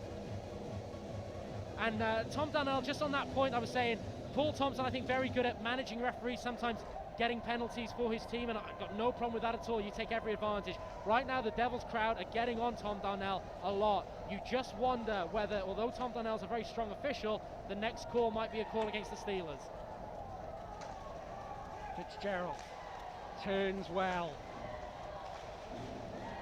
Devienne. There's a lot of size on this ice pad at the moment from the Sheffield Steelers, as Devienne again is in behind the net, and Hotham is going in against him, and that's put in on bounds, and it's loose out in front. And now here come the Devils. There's a 2-on-1 if they can use it. Russell with a pass, and he can't get it through the Sheffield's defenseman's skate. And now the Steelers come through for the 4-3-on-2, and the Devils get it out, and he haven't gone all the way. And now the Devils go forward, and that could be it. No, it's not. Here's Kirker. Kirker shoots, it's not there, and there's another right out in front of the crease, and I can't get my words out. The puck came off the backboards, it was in the crease of pinch, just waiting to be put away, and no Devil stick could get to it. Well, that's just river hockey at its best. That's unbelievable. Odd man rushes at either end. First of all, credit to Zach Fitzgerald. I don't think he gets the credit he deserves in this league for being such a solid defenseman. He made a great interception play on a pass from Ryan Russell when the Devils had an on-man rush. Made it with his body, got the puck away. The Steelers went down the other end. I think, was it Carl Hudson again? Desperation play, managed to fend the puck off. And then Thomas Kirker, fighting through a melee of players, gets a shot on net. The puck is recycled. It's lying in the crease, and there's just bodies falling on top of it. I just don't know what to say, guys. This is what you want from a hockey game. Thank you for using words to describe it, unlike I did. Here's Batch. Batch puts that in, it goes wide. Devienne can't get it out of the zone, but there's another white jersey that does win that battle against the dad. Now the Steelers come forward. O'Connor. And maybe it's just going to be a case of whose firepower wins this game as a dad throws a hit on Coyle. Batch off the boards, but he doesn't get it very deep, but he has another chance. Hendricks will settle that down, but that's a pass that just gets dumped into the corner, and a dad looks for a hit on O'Connor. He's created a bit of space, a dad, and now he's pinned up against the boards with O'Connor. And again, you talk about that crowd, John, they're looking for that penalty again. But Tom Darnell has set his stall out tonight. Hudson. Chip forward, and Haddad can't collect it, and he's had a long shift, Joey. Haddad, 10:49 remains in the second period. Exactly the call I would have made there, Gaz. You rightly say, Haddad just at the end of a shift, maybe just taking his eyes off the puck there, but still enough energy to skate past Ben O'Connor on the way off and give him a few verbals, and I'm sure that's water off Ben O'Connor's back. He's been in this game long enough, but the Devils certainly have responded after a slow start to this second period. The whole building has lifted since that Zacavato goal, and right now, maybe for the first time in this game, the Devils have some dominance. Fournier tries to get forward, and there's a glove on the ice. Not quite sure what happened there. Fournier was bossing his way through that melee of players, and this first 9 minutes and 37 seconds is flashed by, John. it has. Everybody's engrossed in this game, and it's two teams really leaving it all on the ice tonight. Shot comes in, flashes wide off pinch, and no red jersey the other side of it. And I tell you what, we may look back on this game as the making of Chris Jones. John, this has been quite an exceptional coming out party in many ways. Such a big game with such responsibility on the young man's shoulders, and I feel he's really grown into an elite league hockey player, not across the year, but particularly this game. He's looking the part. Well, Andrew Lord trusts him because he's a good skater, and as a result, he always gets himself on the right side of the puck. He always thinks defense first. He just makes simple plays. He chips the puck out of his zone. He always uses the glass, uses the boards, nothing silly, doesn't cough anything up. So he's never going to be the flashiest of players in this league, but he's going to do little things right, and that's why Andrew Lord trusts him. Maybe Jason Hewitt is exactly the type of template Chris Jones should be looking at to make a career in elite league ice hockey. Saric lays that one forward. Levi Nelson collects it. Levi Nelson with a shot, it's blocked. And Richardson just settles that down. Years of experience of veteran play from Richardson there, just giving himself those extra few seconds, and now the Devils will come forward. Richardson himself will come forward. Richardson coming in, up on pinch, and he looks for the wraparound, but a good stick there. I think it was from Debian again, who will have to have a stinker not to get man of the match tonight, I think. Ryan Russell. Russell down low for Salters. Salters just looking to bully his way in the front of net, but he's ended up behind the net. But it's the Steelers who will collect it. Debian, and now there's a net move behind, and the play will be whistled down. Guys, interesting to see Ryan Russell's just centering that line there on that shift with Salters and Doucette.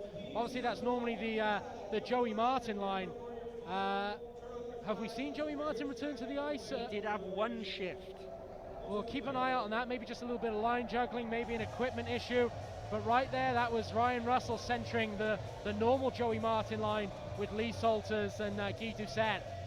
If he is a loss to the Cardiff Devils, boy, what a loss. And it was Zach Fitzgerald who played him very hard. I asked the guys whether we get a replay of that. We've probably gone along a little bit too far, but Zach Fitzgerald played him very, very hard at the net and finished the play into the boards. And we'll wait to see whether Joey Martin is maybe missing from the lineup, and what a huge loss that would be for the Cardiff Devils. Fournier. He collects that puck. And that's gone up and behind Barnes. 9:14 remains, but his usual bench spot, John, would be furthest to Deese, the equipment manager, and I don't believe he is there at the moment. No, great spot, Gaz. Deese is not there on the bench, the equipment manager, and you think he's in the dressing room, and that might be with the doctor and with Joey Martin. It was the incident happened at the net when Joey Martin was driving towards that net. Zach Fitzgerald made a great play, almost a diving play early in the second period. Just after the second goal, wasn't it? Yeah, absolutely. And then sort of the momentum of both players carried into the boards behind the net. And I thought Zach Fitzgerald's body sort of crushed the neck area of Joey Martin. Maybe his neck was a little exposed going into those boards. And Joey Martin got up tentatively and did return to the bench, but I think he's missing right now. Here's a dad who's looking a little wound up in this second period. Kirker. Fitzgerald is there for company, but Kirker turns. Kirker with a great pass. Fournier shoots and it's blocked out in front. Kirker shoots, a good save from pitch. Now it's going to be a penalty, and there I think, John, is what we've been talking about. I think that was one that the crowd has bought, and as a shot comes in, it's flashed wide. Hudson. Shot comes in, blocked, and that's hit the Moria sign above the ice, and the Devils will get their first power play opportunity of the evening. Yeah, we'll wait to see this one because, like you, I didn't think it was the hardest play in the world. Maybe it was just good sort of body contact clearing a man out, but we'll wait to see whether we do see a replay of that. But we do know for sure that the Steelers are going to the penalty box for the first time tonight, and the Devils have a chance to put the most potent power play in the league to good use, and maybe that was just one that was an accumulation factor. As we see a replay here of the incident. Puck goes towards the boards. and it's Cullen Eddy. Oh, that's a soft one for me, and I think that's accumulation factor there of just the Devils crowd maybe getting on top of referee Tom Darnell. Yes, Hewitt with a backhand play, and it's skipped right around, and Doucette will collect. But Doucette's pass is not very hard, and Kirker will just man that puck up against the boards, and the Devils will come away with it. So 8:10 remains in the period, and 1:35 remains on the power play. The Devils will look to set up for the first time as Kirker can't get that in deep, and Coyle will just send that one all the way down the ice. See, of course, Joey Martin is a huge loss in every situation, but particularly on the power play. Again, probably the best playmaker in the league. Salters, and again the Devils just can't get set up, and now Debian has got Mosienko for company, but Debian for some reason, well, I guess he's keeping possession, but maybe Mosienko winning that foot race for a second as we were coming into the final minute, but maybe this isn't the game to take chances. Hudson forward, and again the Devils can't get possession of this puck, and now the forecheck has come in, and now that's going to be fired all the way down, and the Devils just haven't got this power play going at all. No, the Devils look unsettled. They're having to juggle the power play units a little bit with that loss of Joey Martin, and right now they don't look settled. They're not getting good zone entry, and they're not getting good setup in the zone. Maybe now something. Yes, Hotham with a little pass, and there was a white jersey in the way. It was a good thought, but here's Hotham again. Hudson with a shot, and pinch saves. He doesn't know where it is. Oh, Morissette knows where it is as there's 20 seconds left on the power play. Richardson, Lord I should say. Lord down to Morissette, we're in the 10 seconds. Lord with a slap pass at the boards looking for Hotham, and he doesn't find him, and this could be dangerous for the Devils if they lose possession. Steelers back to full strength as Hotham tries a turn and doesn't get the desired effect. Great kill from the Steelers, guys. Aggressive kill from the Steelers more than anything. Didn't give the Devils any chance to set up, make plays, and that's certainly an opportunity loss for the Devils. But the talking point of this game, the turning point of this game, might well be the loss of Joey Martin. Just, you cannot take that quality out of the lineup without having a significant effect on the Devils. And Brian Russell, you think, will step up to centre the Joey Martin line. We saw Andrew Lord taking a shift at centre. Andrew Lord, along with Jamie Elson and Neil Francis, had to have close communication here to get the matchups, the lines just as he wants. It's going to be a high sticking call here. The stick got up in the face of Stromberg, I believe it was, and the Steelers will go on the power play, and they've looked good on the power play tonight.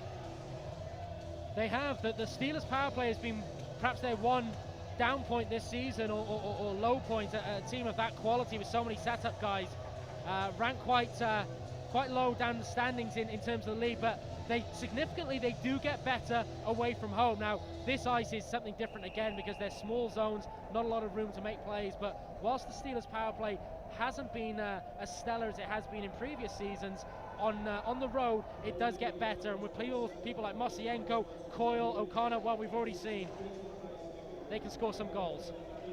Slap shot blocked, and the Steelers will have to set up once again. 6:05 remains in the period, and Joey Martin has returned to the ice on this penalty kill, so he's been looked at. He's maybe just taken a couple of shifts just to get himself sorted, and he has returned, so this game rolls on with him. Steelers set up on this power play there. 1:25 left on it for them. Stick there by Andrew Hotham. And there's a battle on the floor there with Hotham and the Steelers player, and Darnell's having a good look at his shot, comes in. I think Bound's got something on it, but eventually goes wide of his net. Russell is dispossessed, and here's Mosienko. Mosienko leaves that puck just to the side of Bounds, who for a second maybe didn't know where that puck was. And the pressure continues. Here's O'Connor. Such a great presence on the power play. That's a good stick by Russell. The Steelers come forward quickly again through O'Connor. Puts that on Bounds, and that's going to be whistled down. Hotham looking a little bit frustrated there. Well, Tyler Mosienko is buzzing around, and he actually missed the last game in this building, and he's such a huge loss for the Steelers, particularly in this building. He just has the right attributes and the right attitude as well. He's such a good skater. It means he can lead the forecheck. He's a hard-nosed player. He'll go into the gritty areas, and he just, even though he's going up against bigger bodies, he plays as a big man. He'll lay hits, and when he does get the puck there, it's always a quality end result, and he's really a player I like to watch. Devils clear, 45 seconds on the power play remains for the Sheffield Steelers, and 4:55 remains in this fascinating Elite League clash. We really hope you are enjoying it at home wherever you are, and Hendricks throws that hit, and Eddie looked a little bit upset with that hit, and now there's a Devils player on the floor. The Cardiff Bay tent goes up in arms again, and here's Eddie. Nelson, back to the point, Eddie. Nelson down low, and Hendricks is battling in front of net, I think, with Nelson, and his body's all over the place, and Bounds has to stand tall. It's still loose, and Bounds saves, and Morissette there is tied it up as well. 8 seconds left on the power play.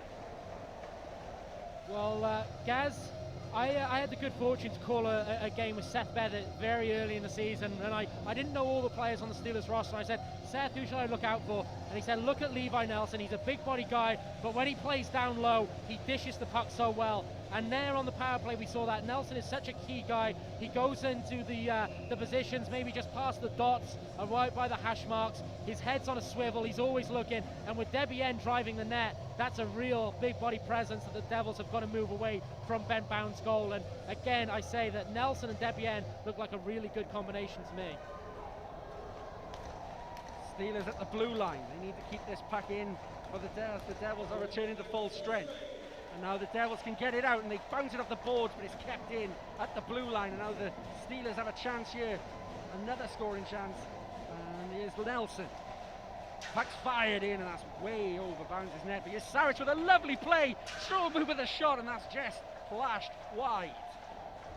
Hotham off the glass, and that's a huge hit in the corner. And again, this Cardiff Bay crowd is not happy with it. It was Levi Nelson. Here's the Devils looking forward. Now here's a dad, and now that is going to be called, I think.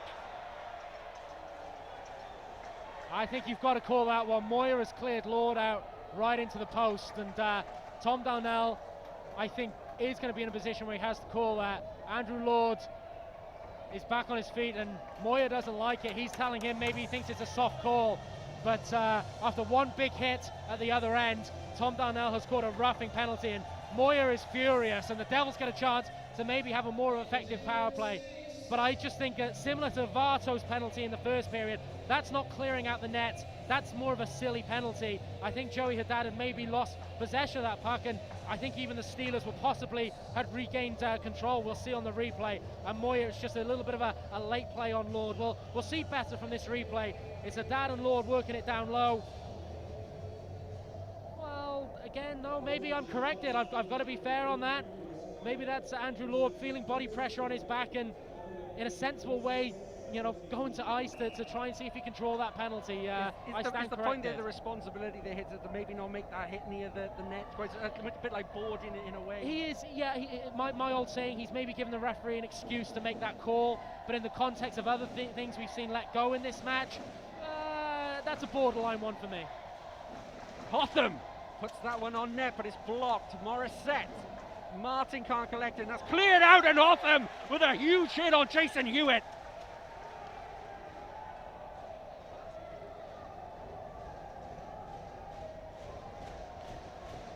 And wow, Morissette to Lord. Morissette off the boards, but it's cleared out. And the Devils again just haven't got this power play going. They haven't had any time to be settled. The Steelers with big work on the penalty kill. Well, it's just so aggressive, they're hunting impact. If the Devils do get set up, they might find areas of the ice which are actually quite open, because the Steelers are sending players towards the puck. Hudson with a shot, and it's gone through! Devils power play goal, and now there's a fight going on. Fitzgerald and Hotham as Lord was down, and now you got it all going on. Hotham and Fitzgerald have dropped him, and Fitzgerald has thrown a bomb. And we have got it all going. Hudson has gone in. The fact remains it's 3-2, by the way, but it's all going on. Fitzgerald is actually gone with the linesman a little bit there, and Darnell is not happy with his reaction to the linesman there. Fitzgerald very, very handy with the linesman in the corner. Well, that's just blood and thunder hockey. Andrew Hotham going in to protect his player coach. But first of all, the goal. Jack Fitzgerald there calling out Andrew Hotham, and we'll wait to see if another Devils player responds to that. Maybe Andrew Lord will keep everyone composed, but Zach Fitzgerald is calling somebody out in the Devils' own barn. No, I'm not sure what led to this, John. Lord was down on the ice when this goal was scored. So if you keep your eyes on Andrew Lord and Hudson. So there's War. It's a cheap shot. Gone for it. That's a cheap shot, and then the secondary play by Fitzgerald. Hotham has gone in there on War, and I've got no problem with Fitzgerald then coming to meet Hotham. Those are just two guys. Hotham's gone in to protect his player coach. Fitzgerald's responded to that. To me, that's a cheap shot by War after the goal is scored. I don't know whether there's verbals, but Andrew Lord is cycling away from the play, and it's War who has caused that situation. No problem with Fitzgerald at all. No problem whatsoever. No problem with Hotham.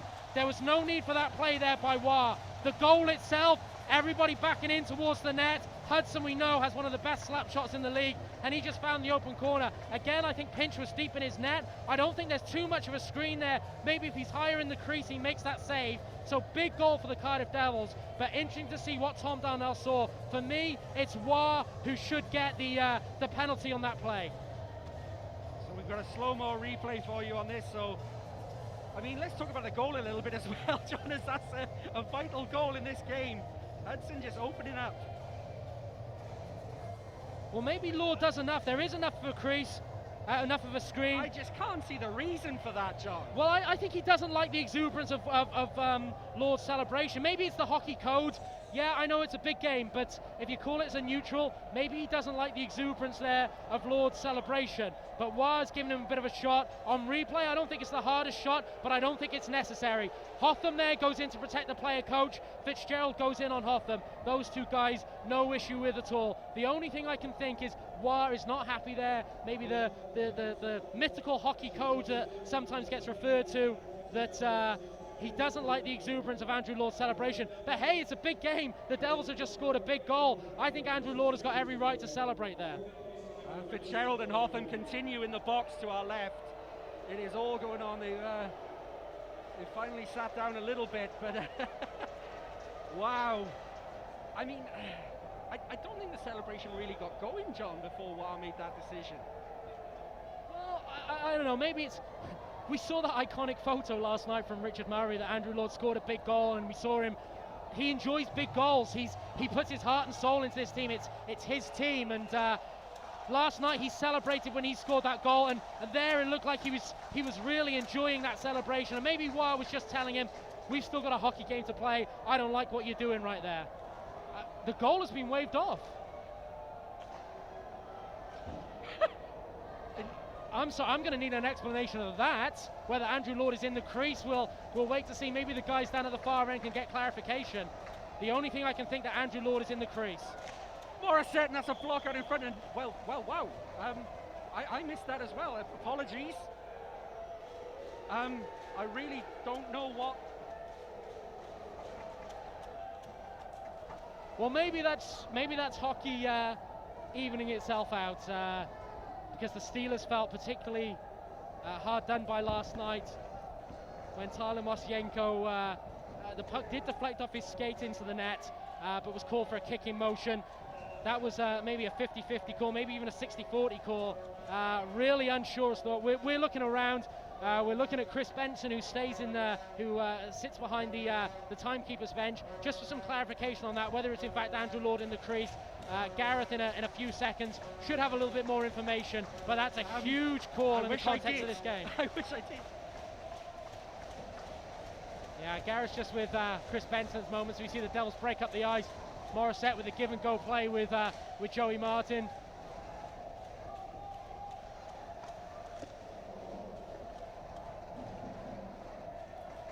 We're getting a lot of input from everywhere. Our colleague Aled Lloyd, who's down at the far end, has seen some replays. He thinks it's the man in the crease. He hasn't had that confirmed, but from the initial replays, not entirely taken with that call. Well, I mean, it's not something that I that we particularly picked up on a lot was going on.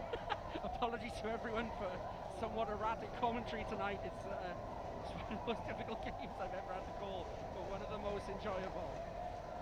We will have that replay for you again, so we can look at the goal part of it. And that's a chance out in front. It's right in front of Pinch, and well.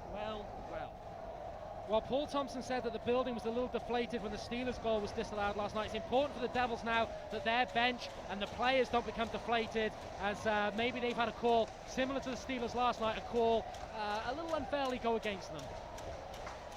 O'Connor off the boards, and now Salters tries to collect it but can't, and now the Steelers will pick it up at centre ice. There's 1 minute and 10 seconds left in this scintillating second period, as War takes to the ice now, and Josh Batch was maybe a little bit unkinder to him than he might have been.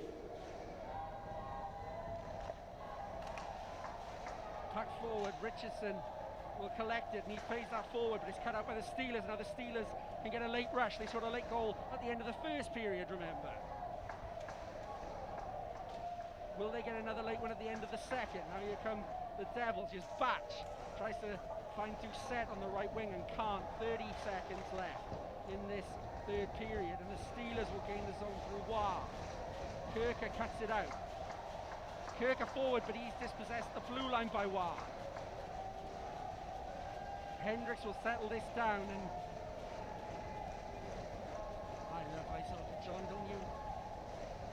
Not when I don't understand it. And, well, some might say that makes us not like it every week. And we will have that disallowed goal at the end, but will we have we won? Kirker was bearing down, and actually we're going to sit and watch this replay a second. Talk us through it, John. Well, we hopefully we'll see the replay. There we go, a few gremlins in the system. Morissette does a great job sort of driving the net here, takes a few bodies away. Lord as well is there. Let's have a look where Lord's feet are. Well, they're outside the blue paint for me. No netminder interference. Guys, I hope everyone watching at home knows that we're calling this from a neutral point of view from this commentary box. I thought the Mosienko call last night was harsh. That's a harsh call. For me, that's a good goal. Is the net off? I don't think so. Maybe we'll see it again. But for me, that's a very, very strange call, and we'll await clarification on that. But as that replay was slowed down, for me, Lord's skates are certainly, they're not in the blue paint. They're in the white ice, and I'm a little bit mystified, Gaz, as to why that goal has been chalked off. Well, the point of the matter is, John, it has been. And I don't think Andrew Lord's going to be crying over spilt milk in that dressing room, but what he will be is delighted with how the turnaround in that period came, and maybe they should be a goal to the good, but they are level, and they go into that third period a lot healthier than they went into the second. They did. They finally got the jump, finally got the momentum. It took a while because the first 2 or 3 minutes of that period, again, I thought the Steelers were dominant. The forecheck was prevalent there, and the Devils couldn't get out their own zone. There was a lot of icing calls, and I thought it was pattern resumed a little bit from the first period, that the Steelers were winning the puck battles and not allowing the Devils that easy sort of escape from their zone. But one great play, Hudson to Lord. Lord, that pass is just sublime. Watch it on the highlights. It's a thing of beauty how it cuts two men right out of the play, straight into Avato's skating stride, and just a great wrist shot. And from then on in, it was a little bit, you had a little bit more of open hockey. It wasn't that tight checking game that we've seen so far. There was a little bit of river hockey, a lot of odd man rushes, a lot of odd man breaks, and both netminders working hard to keep their teams in it. So, wow, what more do you say? Apologies for some of my lack of words in the melee during that period. This has been an emotional one for me and you, John. It's not just the guys out there that are going through the mill. We should just say, I can see Aled Lloyd, who does commentary with us, our other colleague. He's down at the timekeeper's bench at the moment, so hopefully he's going to sort out a little bit of clarification. Not saying it's the wrong call. Tom Darnell knows the rules better than me. No doubt we will find out something that suggests that was in fact the correct call. From first view and from replays, I'm still a little mystified, but hopefully Alec can give us a little bit of information in a moment that clarifies why that Carl Hudson goal was chalked off. So we're go into some announcements that will be from Todd Kelman shortly on here. Then we will have a short break. And is Ezio Sacratini coming? I'm hoping so. He promised, but again, it's whether him and Shannon have been waylaid in the bar. So we'll wait to see whether we get both of them back. We'll try and find Ezio Sacratini, and if we can't, then we'll cut some replay. But here's some announcements from Todd's, and then we'll have some adverts, and then we'll have some more hockey here on Ice Time TV. Okay, folks, starting with a happy 4th birthday to Reese. Lots of love from Mummy, Daddy, and Ava. His picture's up on screen. There he is, pictured with Taz. Second up, happy 12th birthday to Reese Jones, celebrating here tonight with family and friends. Look at that cool dude with the sunglasses on. A happy 9th birthday to Christian and Zach, who are having a party tonight at the rink with all their friends. There they are, the two of them. Believe it or not, they're both 9 years old today. Happy 7th birthday to Ethan Jenkins. There he is right there, wearing his Welsh rugby shirt. That's his 7th birthday. And finally, happy 7th birthday to Dion Lundbeck. There he is wearing the Bruins shirt. Also, happy 9th birthday to Mason Harvey. Happy 40th birthday to Jason Keepin from your boys, Evan and Lucas. And happy 29th birthday to Smay, Sarah Mae Jones in Block 12. Love from Dad and the dogs.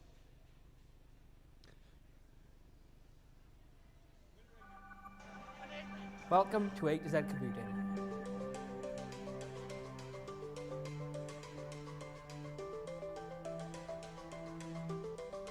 Here at A to Z Computing, we understand the need for you to have a reliable and efficient IT system.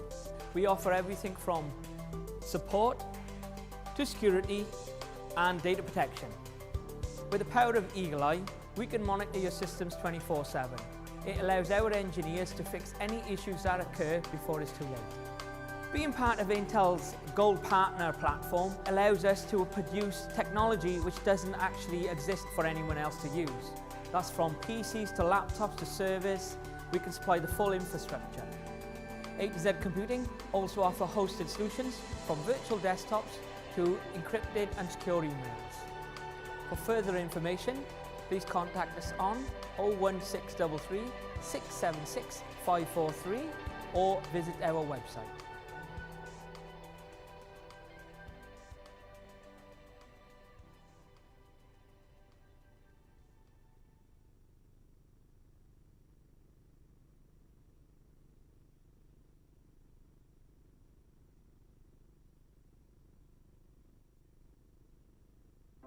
At NetSupport UK, we think, react, and deliver differently to other IT companies. We take a blank paper approach to every challenge and always start by listening, finding out what you're trying to do, how you want to do it, and where you want to get to. We know that there's no off-the-shelf solution that fits all. Once we have all the pieces in the right places, know all the ins and outs, understand your business, we'll advise solutions that support your plans. We don't believe in static, stiff networks, choking progress, but liberating cloud solutions that flex and evolve with your business and your strategy. You need your IT ready to grow with you and to move at your pace. Strong and resilient and packed full of choice. With support designed around your business, ready to react when the heat is on. Robust solutions that protect you because your safety is paramount to us. The safety of your networks, your information, and your people, right through your business, inside and out. We pride ourselves on our in-house expertise and the relationship we have with the industry. We've got the brains to make it successful and the partner solutions to make it sexy. We value relationships and love being on the journey with you, with a personal approach to solving problems and a team proud of their reputation and the work they do. Always learning, always evolving. Advise, build, support, and protect. From NetSupport UK.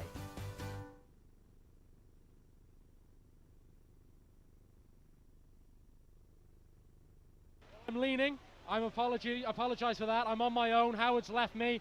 Vezio's not back with me yet, and I do see him. He is in the corner, but he's being mobbed by every fan in the big blue tent right now. So stay with us. We're going to cut to some more adverts and then maybe some highlights. And if Vezio can wing his way through the mass mob of Italian Stallion fans, we will have an interview with Vezio Sacratini, part 2, to conclude the story that we started in the first period. But after a high-octane second period, the score here is currently Cardiff Devils 2, Sheffield Steelers 2. We're going to go to some highlights and then hopefully very shortly part 2 with the Italian Stallion, Vezio Sacratini.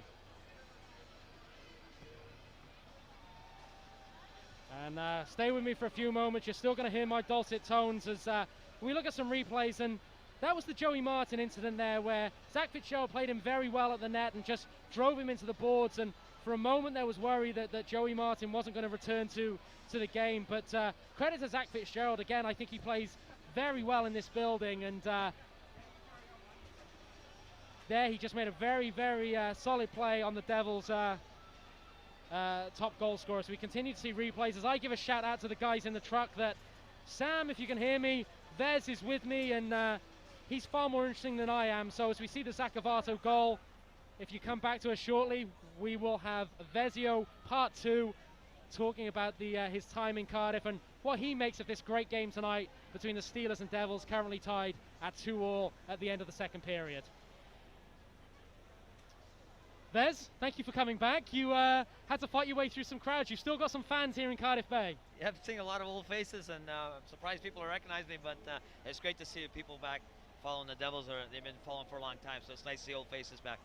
Now, I guess we kind of, with you and Shannon in the first period, touched upon the early seasons of the Devils and the first few seasons of Super League. Very exciting. You played that first year, I think, with Dougie McCarthy and Marty Uchuk, and then also played some time with Steve Thornton as well and Ivan Machulik. Great teammates, and before things, which we'll come on to a moment, went a little bit wrong at the end of Super League, they were just some great times. Yeah, amazing times, like the times I spent with, like you said, McCarthy, Uchuk, Hodge, Matulik, those first years, and then with Steve Thornton, probably one of the best players I think I've played with, along with Ivan, and it was just a pleasure playing with those guys. And like I said before, it was the same guys came back year after year. The core guys were there. They meant a lot for the city and stuff, and yeah, they were a pleasure to play with. Now, Super League, it was a great product. We all enjoyed it, but it seemed to run out of steam. What was your view of it as a player? Because obviously you did an additional year with London in Docklands in the Super League, but from a player's point of view, did you see that, I don't know, that maybe guys were coming in on inflated wages, or the business models weren't quite right, or what was your view as a player of maybe why Super League, which was a quality product, began to suffer towards the end? I think the main key and the difference between, the same thing happened in Italy.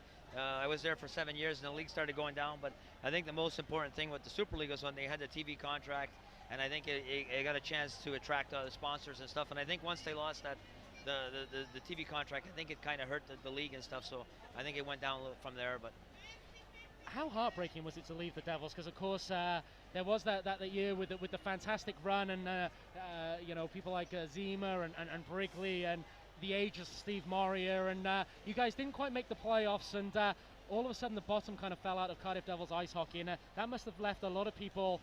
Speaking as a fan, I know it left me, but that must have left a lot of you as players heartbroken. Yeah, it was tough. I mean, when you come over and, you know, we had spent a good 5-6 years here, the same guys, the same in the city, and having success and stuff, and it was tough to leave those years. And I don't think I just speak for myself, but I think the other guys, Ivan, Thors, everybody that was here for a long time, and we went to play abroad or went to play other places. It was tough because this is a great place to play. And you did go to play elsewhere, and again, I'm referring to stories that we shared over a beer on Friday night, but you went to play in London, and you were telling me that Chris McSorley, a coach you've got a lot of respect for, but maybe during the course of a season there was a love-hate relationship because you were both just such fierce competitors. Yeah, Chris was a special guy. He was, I think he had a little man syndrome. I don't know what, but we'd go at each other, but every year he always to call me and offer me a contract, and he was a guy that really was passionate about hockey, and he did his homework on every player and stuff. I got a lot of respect for Chris. He went over, and I think he still owns a team in Switzerland and still involved and stuff.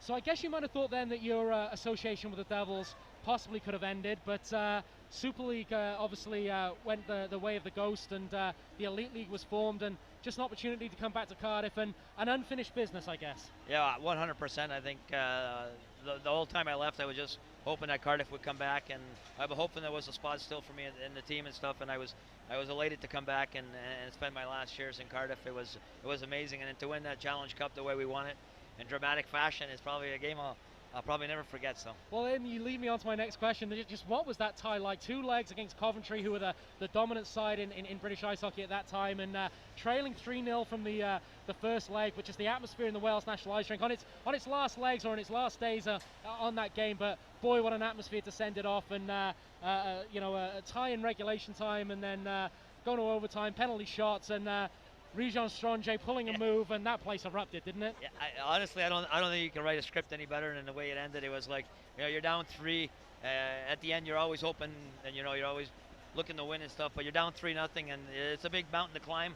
But we dug in there. The support we had at the rink that night, and everything fell into places. And you know what? It's like I said, about 2 weeks ago, I walk in my son's room, and he's watching the game. So.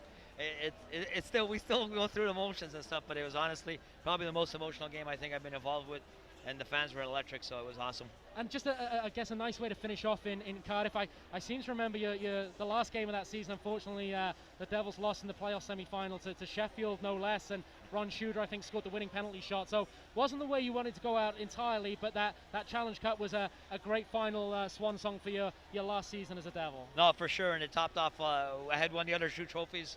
And to win that one also, to have all 3 of them, to be part of the Cardiff history and stuff is something special and something I'll always have. So. Now, of course, the Steelers are in town tonight, and this is a great game. And you did have that spell with the Steelers. So how did that come about? Because you had retired, but there was an opportunity to go to Italy, and then halfway through the season, the call came from Sheffield. Yeah, the season in Italy ended a lot earlier than in the UK. And I remember Dave Matzos called me, and he asked me if I was interested in coming back and playing the last month. My daughter was just born. I was coming back to the UK, so it made sense. But to be honest, I called 3 or 4 friends that were in Cardiff and asked if it was okay if I could sign, because there was the one game to play against Cardiff, and I didn't feel comfortable with that. So, but it was great to be back in the UK and to play. I mean, the Steelers, obviously, you're only a short time there, but a good organisation, a club with very passionate fans, a great arena to play out of, truly one of the storied clubs of British ice hockey. Oh, no, 100%. I mean, they got a great fan base. They got a great thing. Like last night, there was 7,000 plus in the arena there, a great atmosphere, and they got a lot of history. And to be able to play for, Sheffield, even for a short stint, it was a good experience. And the rivalry with Cardiff and Sheffield has always been there, so it was quite ironic that I'm back for this weekend. So. Well, you're very welcome back. So we've touched on Vezio Sacratini, the ice hockey player. You have been retired for a little while now. You're back in Canada, back in Montreal, I believe. What's life like for Vezio Sacratini now? What are you up to? What do you do? I assume you're still involved in ice hockey through your kids and what have you. What's life like back home now? It was different, making a transition from playing a sport for a long time, and I was lucky to have played for so long to go back and now in the real working world. So I'm in the electronics industry, working for SMT Assembly. It's a company in Montreal, privately owned, and great place to work. And it's different than playing hockey and stuff. And like you said, I do a lot of stuff with my son now and with his hockey, and very involved doing as a technical director for youth hockey and stuff, and trying to give back to the kids. So. Well, you've got a lot to give back. You're a fantastic player. Just finally, Vez, I assume you're in the bar after the game. Can I buy you a beer? Yeah, well, I'll get you one. Thanks, JD. Vez, thank you for your time. Thank you for all the contributions you made to Cardiff Devils ice hockey. You're a true legend here. I'll let you go back to your seat and enjoy what should be a cracking third period. You're enjoying the game so far. Yeah, it's great. Let's hope for the third period here. Thank you to Vez for his time, for joining us for part 2 of that interview. A short break now, and then Gareth and myself will be back to call third period action, Devils v Steelers. Thanks, buddy.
We thank Ezio Sacratini for his time in both the first and the second period. He's a wanted man in this building tonight, John.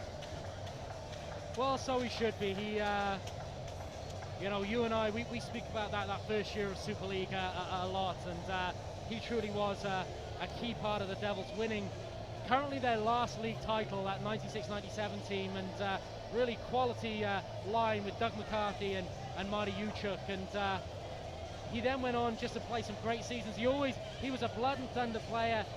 He gave everything for the cause. As he said in the interview with him in the first period, if he wasn't on your team, I'm sure everybody else around the league hated him, respected him, but hated him. And sometimes that's the mark of a good player, that he can put up points, he can get under people's skin, he can lead teams, and Ezio Sacratini truly was one of the modern greats of Cardiff Devils ice hockey.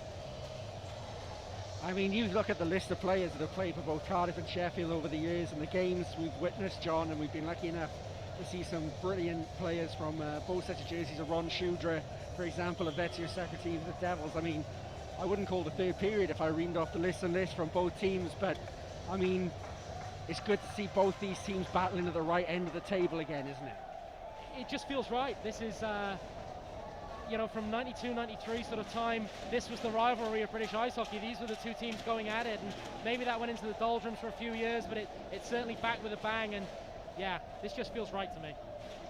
Thank you wherever you are tonight. I think we're in Essex, we're in Canada, we're in Wales, we're in Sheffield, we're in Scotland. We're global tonight on Ice Time TV, and you have got your money's worth, and we're not done yet. Shot goes in by O'Connor, and it's flash wide. Devils cut that out, and this will be called as offside. I think, did we get clarification from Ala during the period break that there does seem to be a bit of, there seems to have not been really good communication about why the goal was disallowed.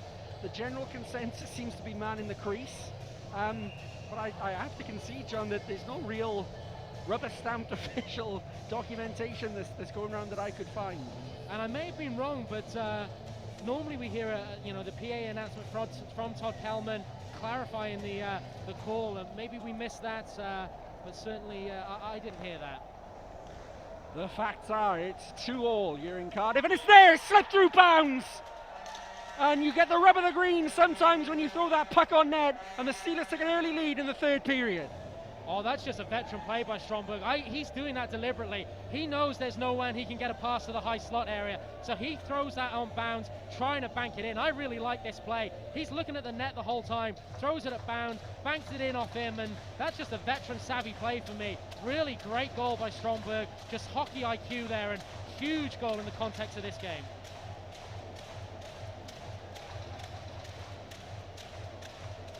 The balance of power is swung to the Sheffield Steelers early in this third period.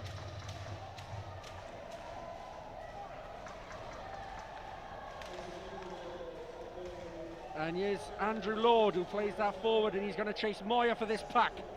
Lord with a hit, but the Steelers get it out of the zone, and we have had confirmation that the Devils' third goal was for man in the crease, but the Sheffield third goal stands as best, but it goes right in on Bowes, and Bowes puts it there with his pads, and what a save that was by Bowes. What a recovery from the young Devils goalie, and now here come the Devils the other way. It's Hudson.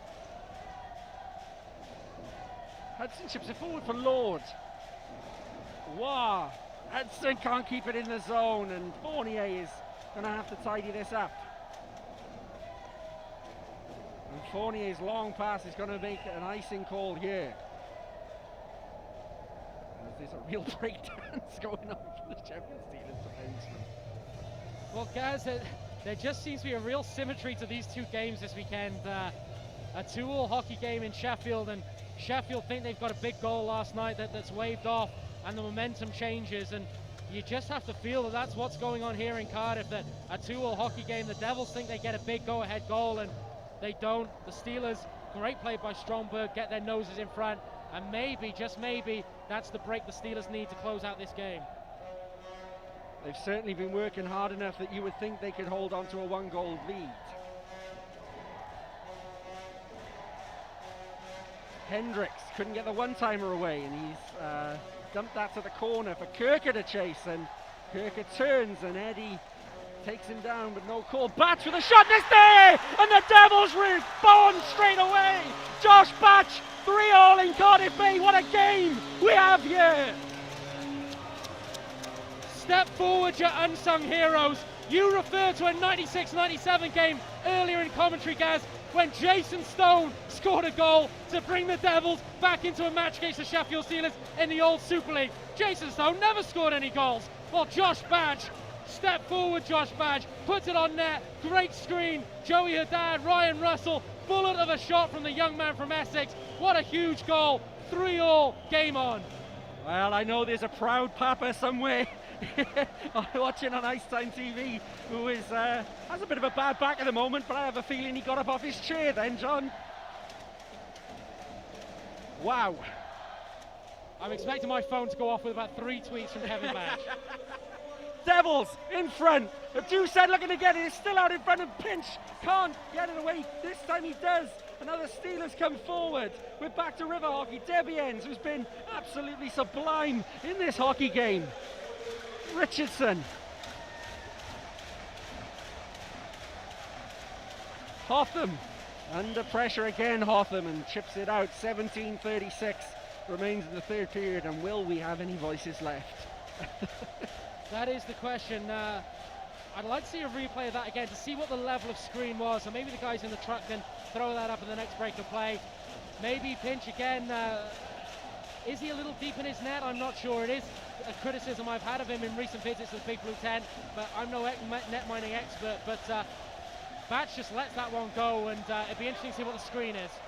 And there's a miscommunication, and there's a shot that comes from Wah. And the Devils again almost played themselves into trouble.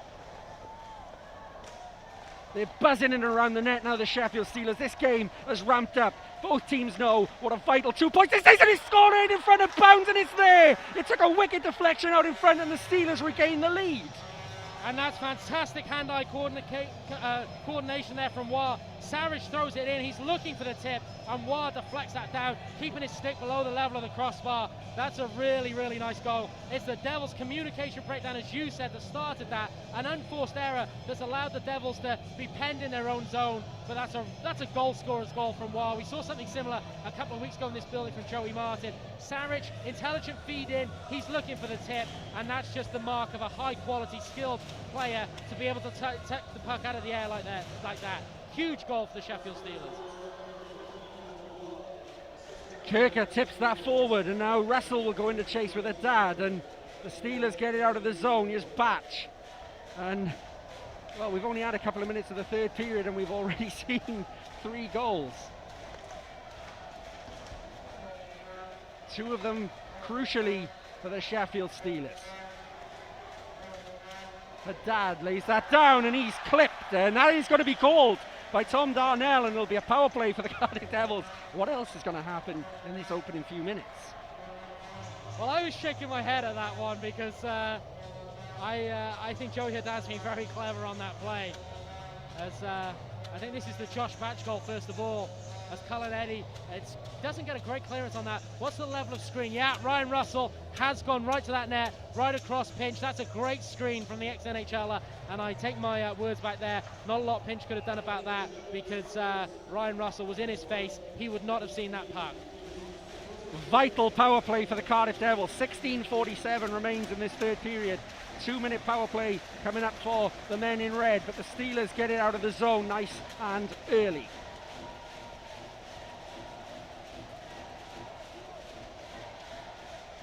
Hotham to Hudson. Hudson will chip that in and follow that puck around. Now the Devils will look to get a cycle going. Still Hudson. Hudson trying to force the puck there. And now here's Hotham. Now the Devils will look to set up. Hudson again. And the Steelers get that puck out. And it's Debian. I think he's so responsible in his own zone, Gaz, defensively. Really a solid pickup from the Steelers, as you'd expect. 400 AHL games, I think 23 NHL games. Just knows what he has to do at both ends of the ice. Yeah, he's that sort of player that the what was once called the new NHL really started to breed. The big guys who had great skating ability, great strength, but could really play the puck as well. And now the Devils can't gain the zone. The power play has been a problem, uncharacteristically, for the Cardiff Devils this evening. Russell plays that forward for Kirker. Kirker just plays it to Salters, and that's going to be offside, and that's very frustrating for the Cardiff Devils.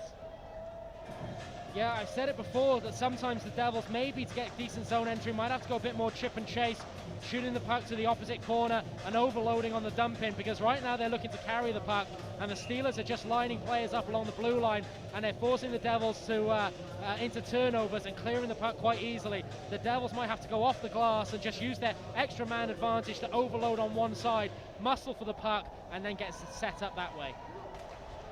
We do tend to see the Devils getting a little bit more direct in situations when they're behind in third periods.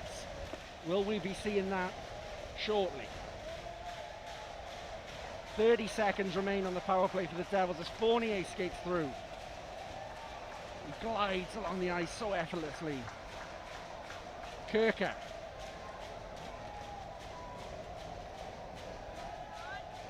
Kirker again patient. Fournier just puts that in, and that's deflected wide. Kirker to Salters, and Salters can't get anything on that puck. He does recover well, Lee Salters finds Kirker, and Kirker equalises on the power play, and it's now 4-4 here in Cardiff Bay. Whoever said Lee Salters is just a big body forward, you've never watched him in his Elite League career. He initially loses the puck, but he wins the puck battle to get it back. And what a pass to split the seam, right on the stick of Thomas Kirker for the one-timer. This is such soft hands from the big man. It's unbelievable. Kirker there recycling the puck. Salters initially loses it. Interesting to see there where there might have been a call on that play, but Salters wins the battle, and what a pass to split the steam right into the skating stride of Thomas Kirker. He doesn't have to break stride. It's a one-timer. It's a 4-4 hockey game. Gaz, if they're not going to demolish this rink soon, I think there's not going to be a lot left of it, because the roof's certainly coming off right now. And there's a high stick just off the face-off circle that's gone uncalled, and there's going to be some battles in these last 15 minutes or so. Andrew Lord just tries to chip that puck forward and can't, but he does get a block on it, and Morissette can't get the puck in deep, and now here's Debian who fires that puck in. Richardson, who just turns, and Richardson's put himself in trouble. Backhand play, and what a save by Ben Bounds! You will not see a better save in the Elite League than what you just did. I think it was him. It may have been a defender. Whoever it was, they may have just saved their team untold riches. Well, if the play's getting to Mark Richardson and he's coughing up pucks like that, you know this game's on a knife edge. You know there's a lot of nervous energy out there from all the players, because Mark Richardson simply does not make plays like that. But I don't know what happened there, whether it's the post, whether it's Bounds, whether it's desperation from Richardson, whether it's the hot dog seller, but somebody stops that puck, and we'll wait to see the replay of that. But the game was on the stick of a Sheffield Steelers player right there, and somehow it stayed out of the Devils' net. The Devils are their own worst enemies at the moment. They're conceding goals because of unforced errors, but in the context of this game with so much on the line, can you really be that harsh on them? Can you blame them? And I'll tell you one thing, I'll maybe go on a bit of a mini rant here. You hear a lot of stuff from a lot of people who maybe don't watch Elite League hockey, that your import players don't give their all and they're here for a payday, and the Elite League expensive, import-laden hockey that ruins Team GB and all the rest of it. I challenge anyone who loves ice hockey to come into this game tonight and not leave with a sense of this is the best thing I've ever seen. Gaz, I agree. This certainly is one of the best games I've seen in a long, long time. As Hoffman makes the play there to Richardson, who tries to carry in front of his net. It's a great forecheck. And I think it's Bounds with the blocker. The puck isn't elevated, and Bounds, I think, makes a blocker save there. That is, as you rightly say, staggering, Gaz. And you could maybe say that Ben Bounds would want the goal that started this period back, the third goal of the Sheffield Steelers. But boy, oh boy, the resilience of Ben Bounds and the maturity and the growth we've seen from him over these 2 years is just staggering, a sight to behold. Well, quite simply, it should be a 5-4 hockey game right now for the Sheffield Steelers, and it was great forecheck again, putting Richardson under pressure to cough up that puck, but Ben Bounds has just made a huge situational save. But the Steelers come again, and there's a shove in the corner. I thought for sure Tom Darnell's hand was going to go up. It doesn't, and now here's Hudson. Raise it for Salters, who shoots, and Pinch saves, and Pinch maybe flaps a little bit at it. but the Steelers get it away. There's broken sticks. It's like the battle of the Somme out there at the moment. Chipped forward by Kirker, who's had an excellent weekend himself. 1+1 last night and a vital 4th goal tonight. Russell skips over that blue line, puts it on Pinch, and it's stopped up in front of him. Shot comes in again and Pinch saves. And that's another unforced error from the Cardiff Devils. Hewitt, the 800 man. When he looks back on his 800 games, this got to be near the top. Icing goal against the Cardiff Devils. 12:33 remains. Well, there are just turnovers all over the ice now.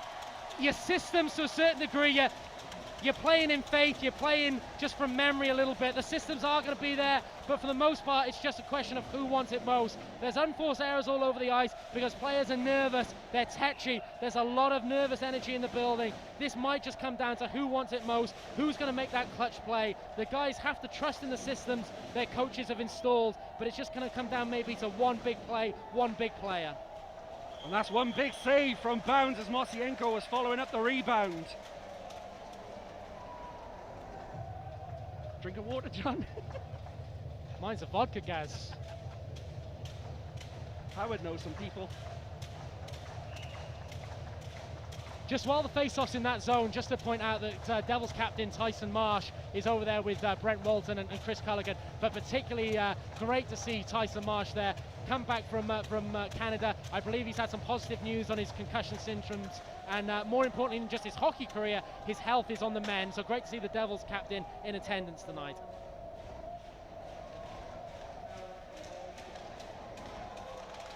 The Steelers are in. Mosienko, he has Debians up, and that's a great finish by Mosienko. He is the man of this weekend, and the Steelers again have the pendulum swing in their favour.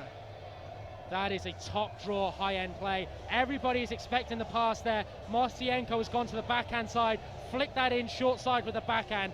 First of all, it's great strength to keep away from the Devils player, and he just goes backhand, he drives the net. I think Fournier's maybe got to come across and cut that out sooner. Havato's looking at Fournier. Fournier's looking back at Havato. The gap control isn't great, but don't take anything away from Mosienko. Just the tenacity to drive to that net, and under pressure, going to the backhand side and flicking that puck in. He's a highly skilled player, and the Steelers go 5-4 up. Gaz, what else can happen in this game? I really don't know. Here come the Devils. 2 set. Can't get the tip to continue the forward momentum for the Devils, but now here's Lee Salters. Richardson will dump that in. Saric. Steelers go forward. Well, you talk about big next goals. Debian's stripped on the blue line, and now the Devils will go forward, and Salters maybe had a chance to set 2 set away, but it's been a long shift for this top line of the Devils. Good board play by the Sheffield Steelers. Dad, it is battling for this puck as Richardson settles it down, and that is 6 men on the ice, and that is going to get called. It's a poor line change from the Devils, and the Steelers get a big power play. In the context of that game, that is an appalling line change from the Devils, and there was no hustle from the guys to get off the ice. You've got to have awareness of where that puck was. A couple of players saw that puck go past them towards the Devils zone, and they didn't hustle to get off the ice. There was no communication from the bench either. I really think that's a poor play from the Devils. Possibly tired minds after a long weekend, but you just can't have those errors at this stage of the game. And Thomas Kirk is going to sit for 2. He doesn't kill penalties, but in the context of this game, in the context of this season, this is a huge next 2 minutes with the Steelers having the opportunity to put the foot on the throat and kill this game off.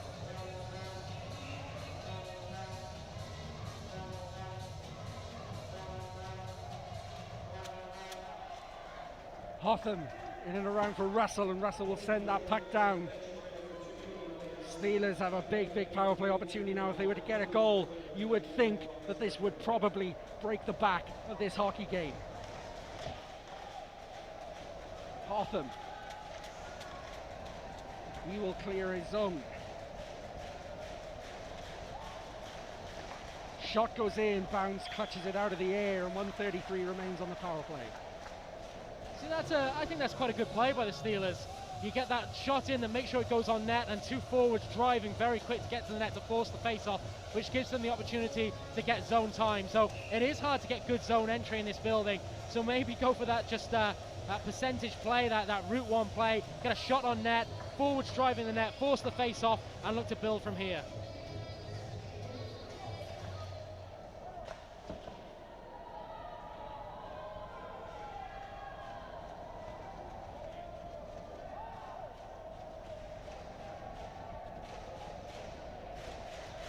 Sheffield start the rush once again.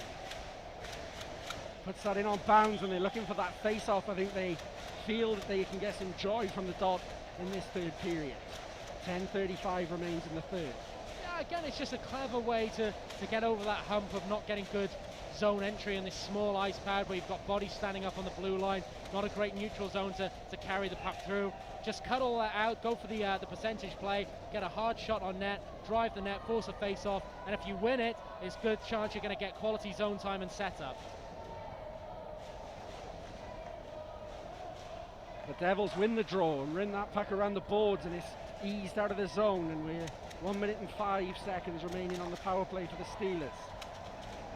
Stromberg, who's been absolutely brilliant at puck possession tonight, just eases his way into the zone. Stromberg again, Nelson, Stromberg. Puck goes into the corner and the Devils can't get it away, and there's a huge chance for the Steelers to get that sixth goal, I should say.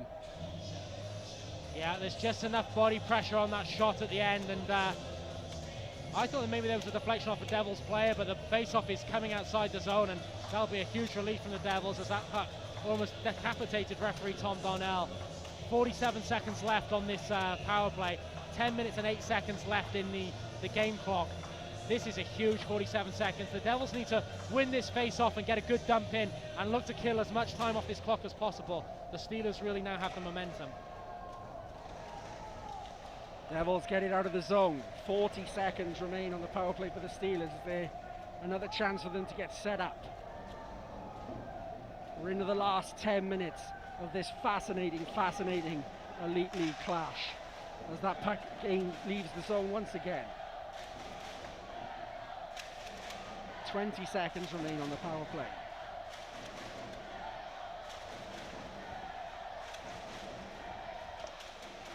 Fournier just gets that one out of the zone, and that will break the back of this power play, and the Devils will return to full strength in a few seconds. Haddad just attacked. We're going against Debians, and this will be another penalty on Joey Haddad. Yeah, and it's a dumb call.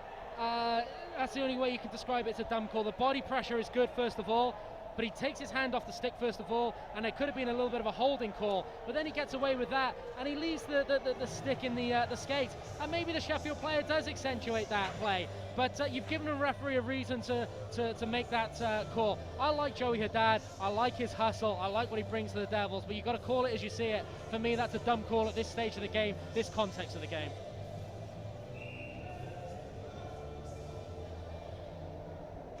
9:19 remains in this third period, and 2 minutes of it, unless they score of course, will be power play for the Sheffield Steelers. And I think it's a muted protest from this crowd. I think a lot of people maybe did notice that was a pretty blatant call. Esberg, down off O'Connor. Shot comes in, there's a lot of bodies in front, it's still loose out in front. Hotham is just trying to get that puck to settle down, and eventually it does freeze it, and it'll be a face-off in the Devils zone. Well, this is key. There's tired bodies out there. It's been a long weekend, and for the Devils, they've just come off the penalty kill, so it's the same players being used in rotation again, because certain players on that bench do not come out for penalty kill. You're thinking the likes of Thomas Kirker, so these guys are going to be very, very tired. Face-offs are going to be key, and Andrew Lord, possibly the best face-off man on the Devils roster comes out now to win this draw, to allow the Devils maybe to get a rim round the boards and an easy clear, but nothing about the next 1 minute 45 seconds is going to be easy.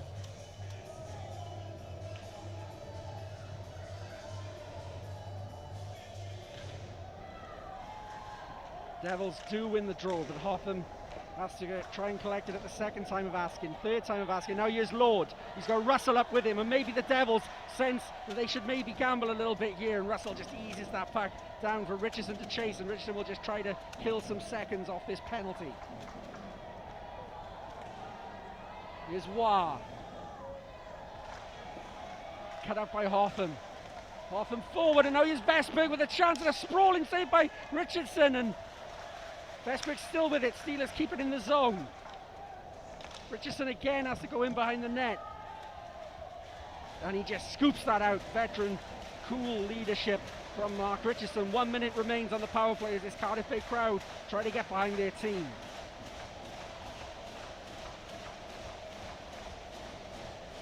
Well, for the Steelers, the added bonus is, of course, just time being taken off the game clock. So with only, just coming up to 8 minutes now left on the game, the Steelers know if they play trap hockey at the end of this power play, they could very well see out this contest. Eddie just tries to put that puck on net. It's been a successful tactic for the Steelers so far, but now here's Fournier. He's got some ice to skate into, maybe. Morissette leaves it for Fournier. Here's Martin. Martin can't find a way through, and now the Steelers will have a 3-on-1. No, they won't. Stromberg finds the back door, backhand. What a save by Bounds. What a block. And the net is dislodged, and this play will be whistled down. Well, the players are calling for a penalty. It isn't. Joey Martin is trying to dangle past the Steelers player there, and I think gets his stick caught between the legs of the Steelers player. The Steelers player is not clutching the stick. I don't think there's any problem there with not releasing it. So whilst the Devils felt they should have had a penalty, not for me. Coming back to the other end there, some great desperation play by the Devils defensively, some great shot blocks in front of Ben Bounds. That really could have been game over with 7 minutes 32 seconds remaining, but the Devils wanted to protect their netminder. They want to stay in this game, and every person there who was going back on the back check threw their body on the line of that, and it's still a 5-4 hockey game. 13 seconds remain on the power play. Devils will chip this one down and hope that is it and get back to full strength. But the Steelers will want, when they do, for them to be in the Devils zone. Russell off the boards, but he doesn't get it out.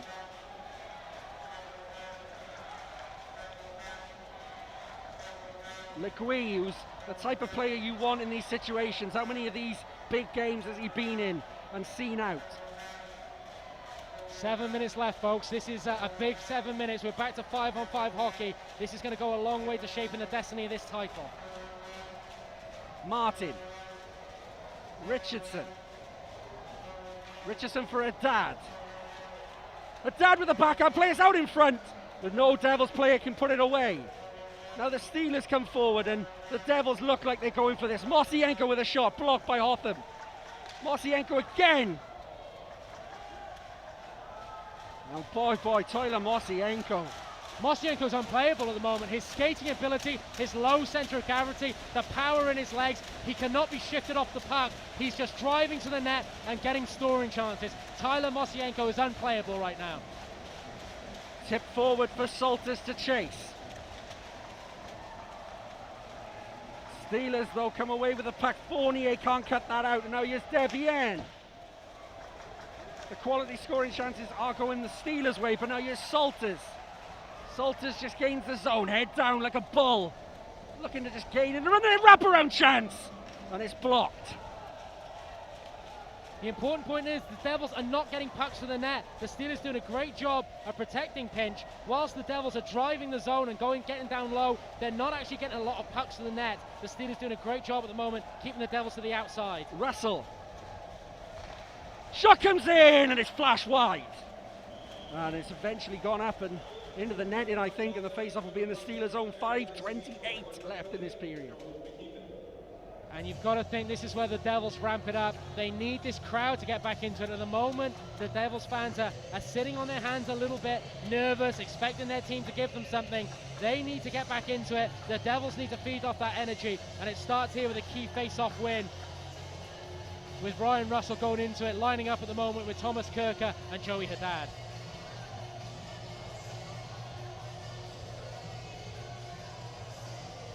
Cole Thompson is marshalling his troops on the Sheffield bench. He hasn't shut up in this third period when he's been talking to them, and that puck is going to come out of the zone as Hoffman couldn't keep it in at the blue line.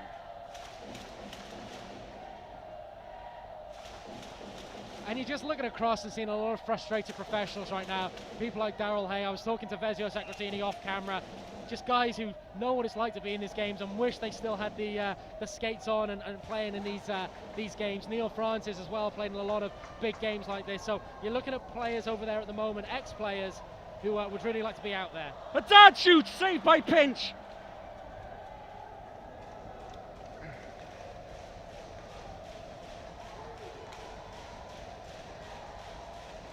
And now here's Kirker. Kirker just trying to skip through Fitzgerald and can't. And there is Paul Thompson, this time taking a little bit of counsel with his team. Yeah. First time in this period that Paul Thompson's had a little bit of a breather, not talking to his team, but he just gave the reins over to Daryl Hay there, who's talking, marshalling the defensive corps there, and telling them what he wanted on the next shift. But it's been a good road performance by the Steelers tonight, and just a character display. Every time the Devils have pegged them back, they found a way to get their noses back in front. Richardson's loose pass, and the Steelers are all over it once again. Now here's Joey Martin. Salters can't get it out of the zone. Martin can. Hotham will just chip that in for Martin to chase.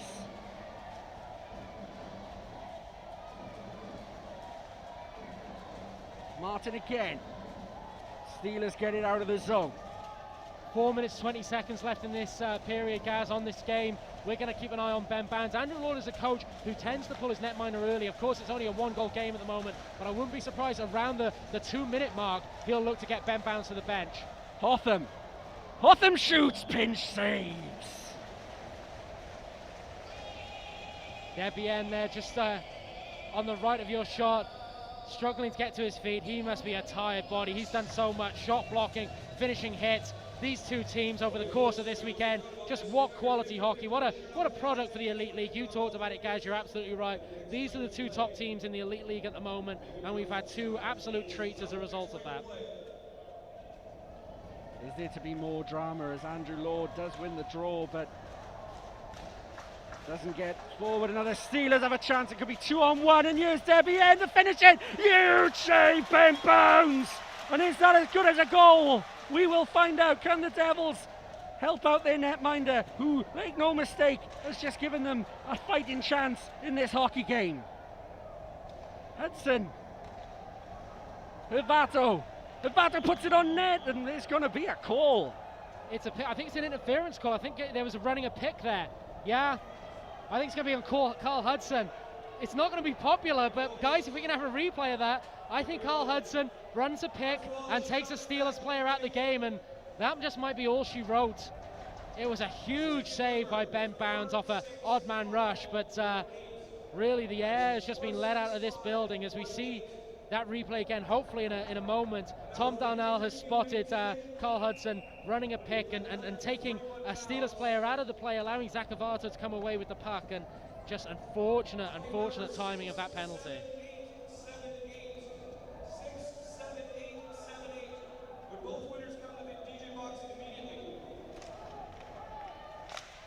Richardson.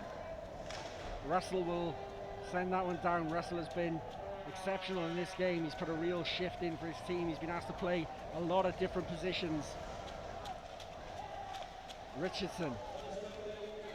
And the Devils will come forward with Russell now. Russell and Martin. And Hotham's even gone up as well. Russell shoots! That's a good save by Pinch, but again, great endeavour from Ryan Russell. But again, the Steelers, as you would expect with a numerical advantage on the power play, being able to keep the Devils to the outside. Their Pinch actually just had to get his angles right, and whilst it was a great skate by Russell, there wasn't really any secondary bodies in there, no rebound opportunity, and right now the Steelers can just take time off the clock. This face-off is important. It maybe gives the Devils an opportunity to get a shot on net, as Debian is getting a little bit of treatment behind the Steelers bench, having, I think, collided at the far end with the boards after that last melee when Ben Bounds made a great save. Debian has been a warrior tonight, as has Mosienko. And that pack is going to go all the way down. 120 left on the power play. Crucially though, 2:55 left on the period as a dad goes in to try and get something out of this. Now he is Lord, and Lord wins that battle.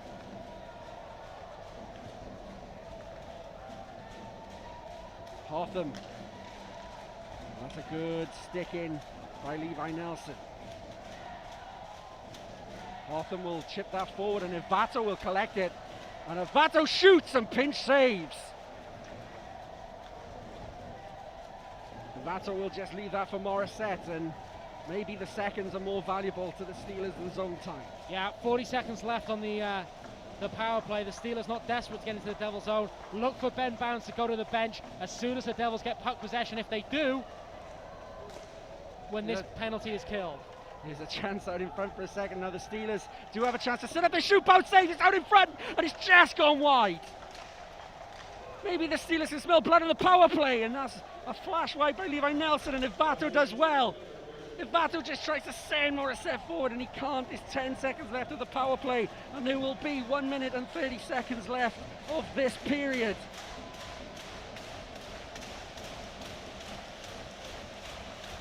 A game that has swung back and forth and back and forth. A weekend that has swung back and forth as wow with a lovely little play. Doucette needs to get something on this and does. But a great stick, and a great stick by Doucette, and Fournier with a lovely pass to the other wing for Martin, who's hit. Bounds is looking at the bench, but the Devils will want some zone time before they do it, and Hotham maybe needs a little bit more urgency here. Forward to Martin, and now Bounds has gone. Hotham shoots and it's hit his own player as it Salters, and the Steelers will look to get his last minute of the third period.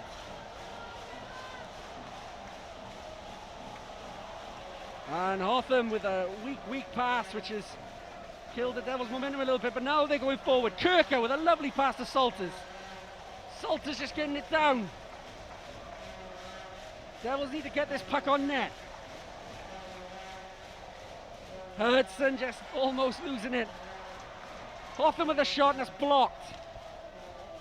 30 seconds. And that's a poor pass off the boards. And that's gone over the benches, and I don't think that's going to be delay of game. And it will be delay of game. That's a huge call. It looked like it got over the players' benches, and Paul Thompson is apoplectic at that. And the Devils obviously get the opportunity perhaps to call their timeout.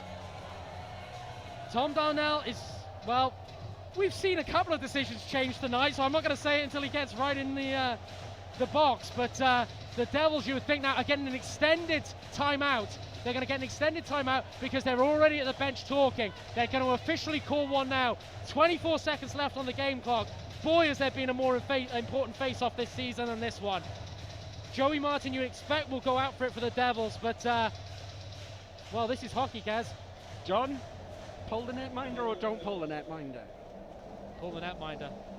Just get bodies to the net. You bank on winning this face-off, you get it back to a point man, and you just look to drive to that net with extra bodies and just get any sort of screen. And no, for me, everything gets laid out on the line here. You go 6 on 4, you use that numerical advantage.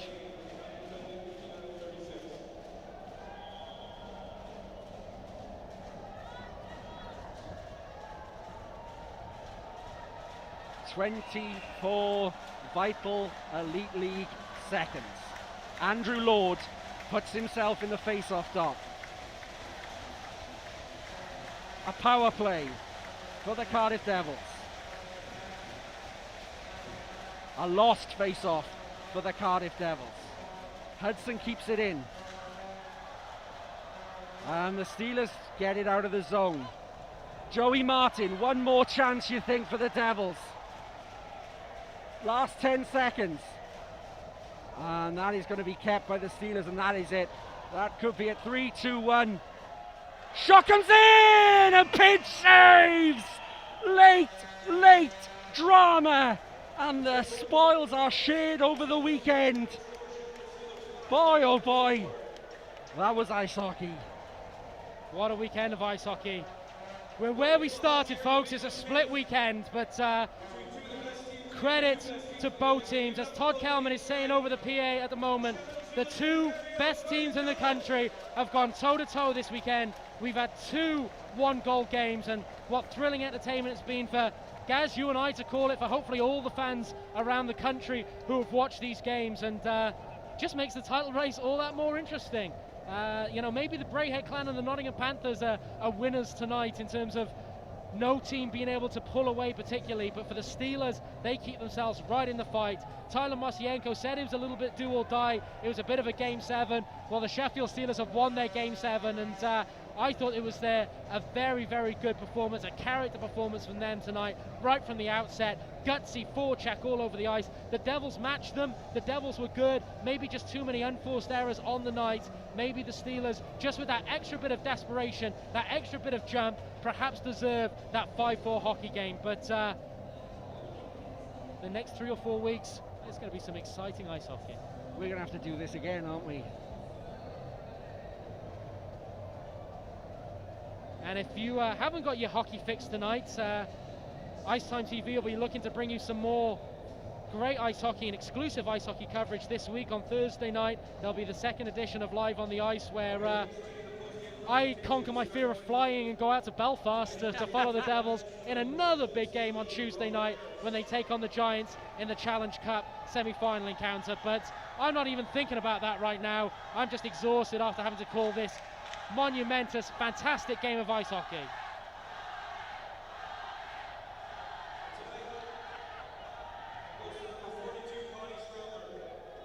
You can, of course, catch Live on the Ice in a variety of ways. It'll be on our YouTube channel from Thursday. We keep checking the Twitter as well, at Icetime TV. We're on Snapchat as well, icetime.tv. We're all over social media, so please check us out on any platform you can. We've got a Facebook page as well, Icetime TV. Everything will take you to where you need to be, as the Sheffield Steelers, it's the Stromberg who picks up the man of the match, but it could have been a litany of players, John. Well, Debian and Mosienko, Stromberg was good, don't get me wrong, great veteran performance and a couple of big goals, but Debian and Mosienko, along I think with Fitzgerald who's in that shot, were really key guys tonight, and Sheffield Steelers deserve their round of applause as they get going off the ice. But for me, Tyler Mosienko over the course of this weekend, along with Joey Martin, they were just really, really fun to watch, and Mosienko I thought maybe could have taken home the beers. So the Devils don't really have time to dwell on this, John. There's another big game coming up midweek. Kind of silly question. Do you miss those days when we were sixth at Christmas and the league title was just a grain of sand in the wind? Not at all. No. I would take being eked out of a title race, of a big title race game, than trying to stop someone else in the title race. So. Yeah, I just think I'm a little bit exhausted, John. Yeah, it's been one of those weekends, and credit to both teams. And I guess for the neutral, it's pretty much what you want, a split weekend. We are where we were when we came into this, and we'll wait to see how the Nottingham Panthers got on tonight against the Coventry Blaze. I don't have that information, how the Braehead Clan got on against the Dundee Stars, but maybe those two teams might be the big winners from tonight. But for the Devils and Steelers, they truly are the best two teams in the country at the moment, and what a treat we've had this weekend.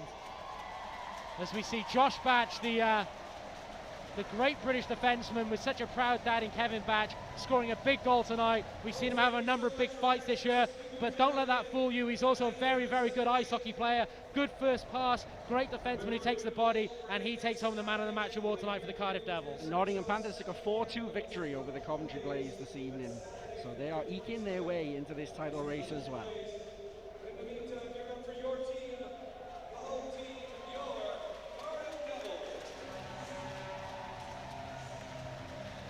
So, split weekend. The Devils finally won a game in Sheffield. Sheffield finally won a game in Cardiff. Entertainment was had by all. We're going to do it all again next weekend, John. The Coventry Blaze come to this building for potentially the last ever game in the Big Blue tent. Yeah, just give me a phone call on the day and tell me which building we're in, because I'm not sure at the moment from 1 week to the next. But no, next weekend it is the Coventry Blaze. We think the last game in the Big Blue tent. So it's going to be another emotional one, and I look forward to being there for that, and no doubt we'll have another sellout crowd. So if you can't get to the game, make sure you join us live on Icetime TV. It's icetime.tv for the website. It's at Icetime TV on the Twitter.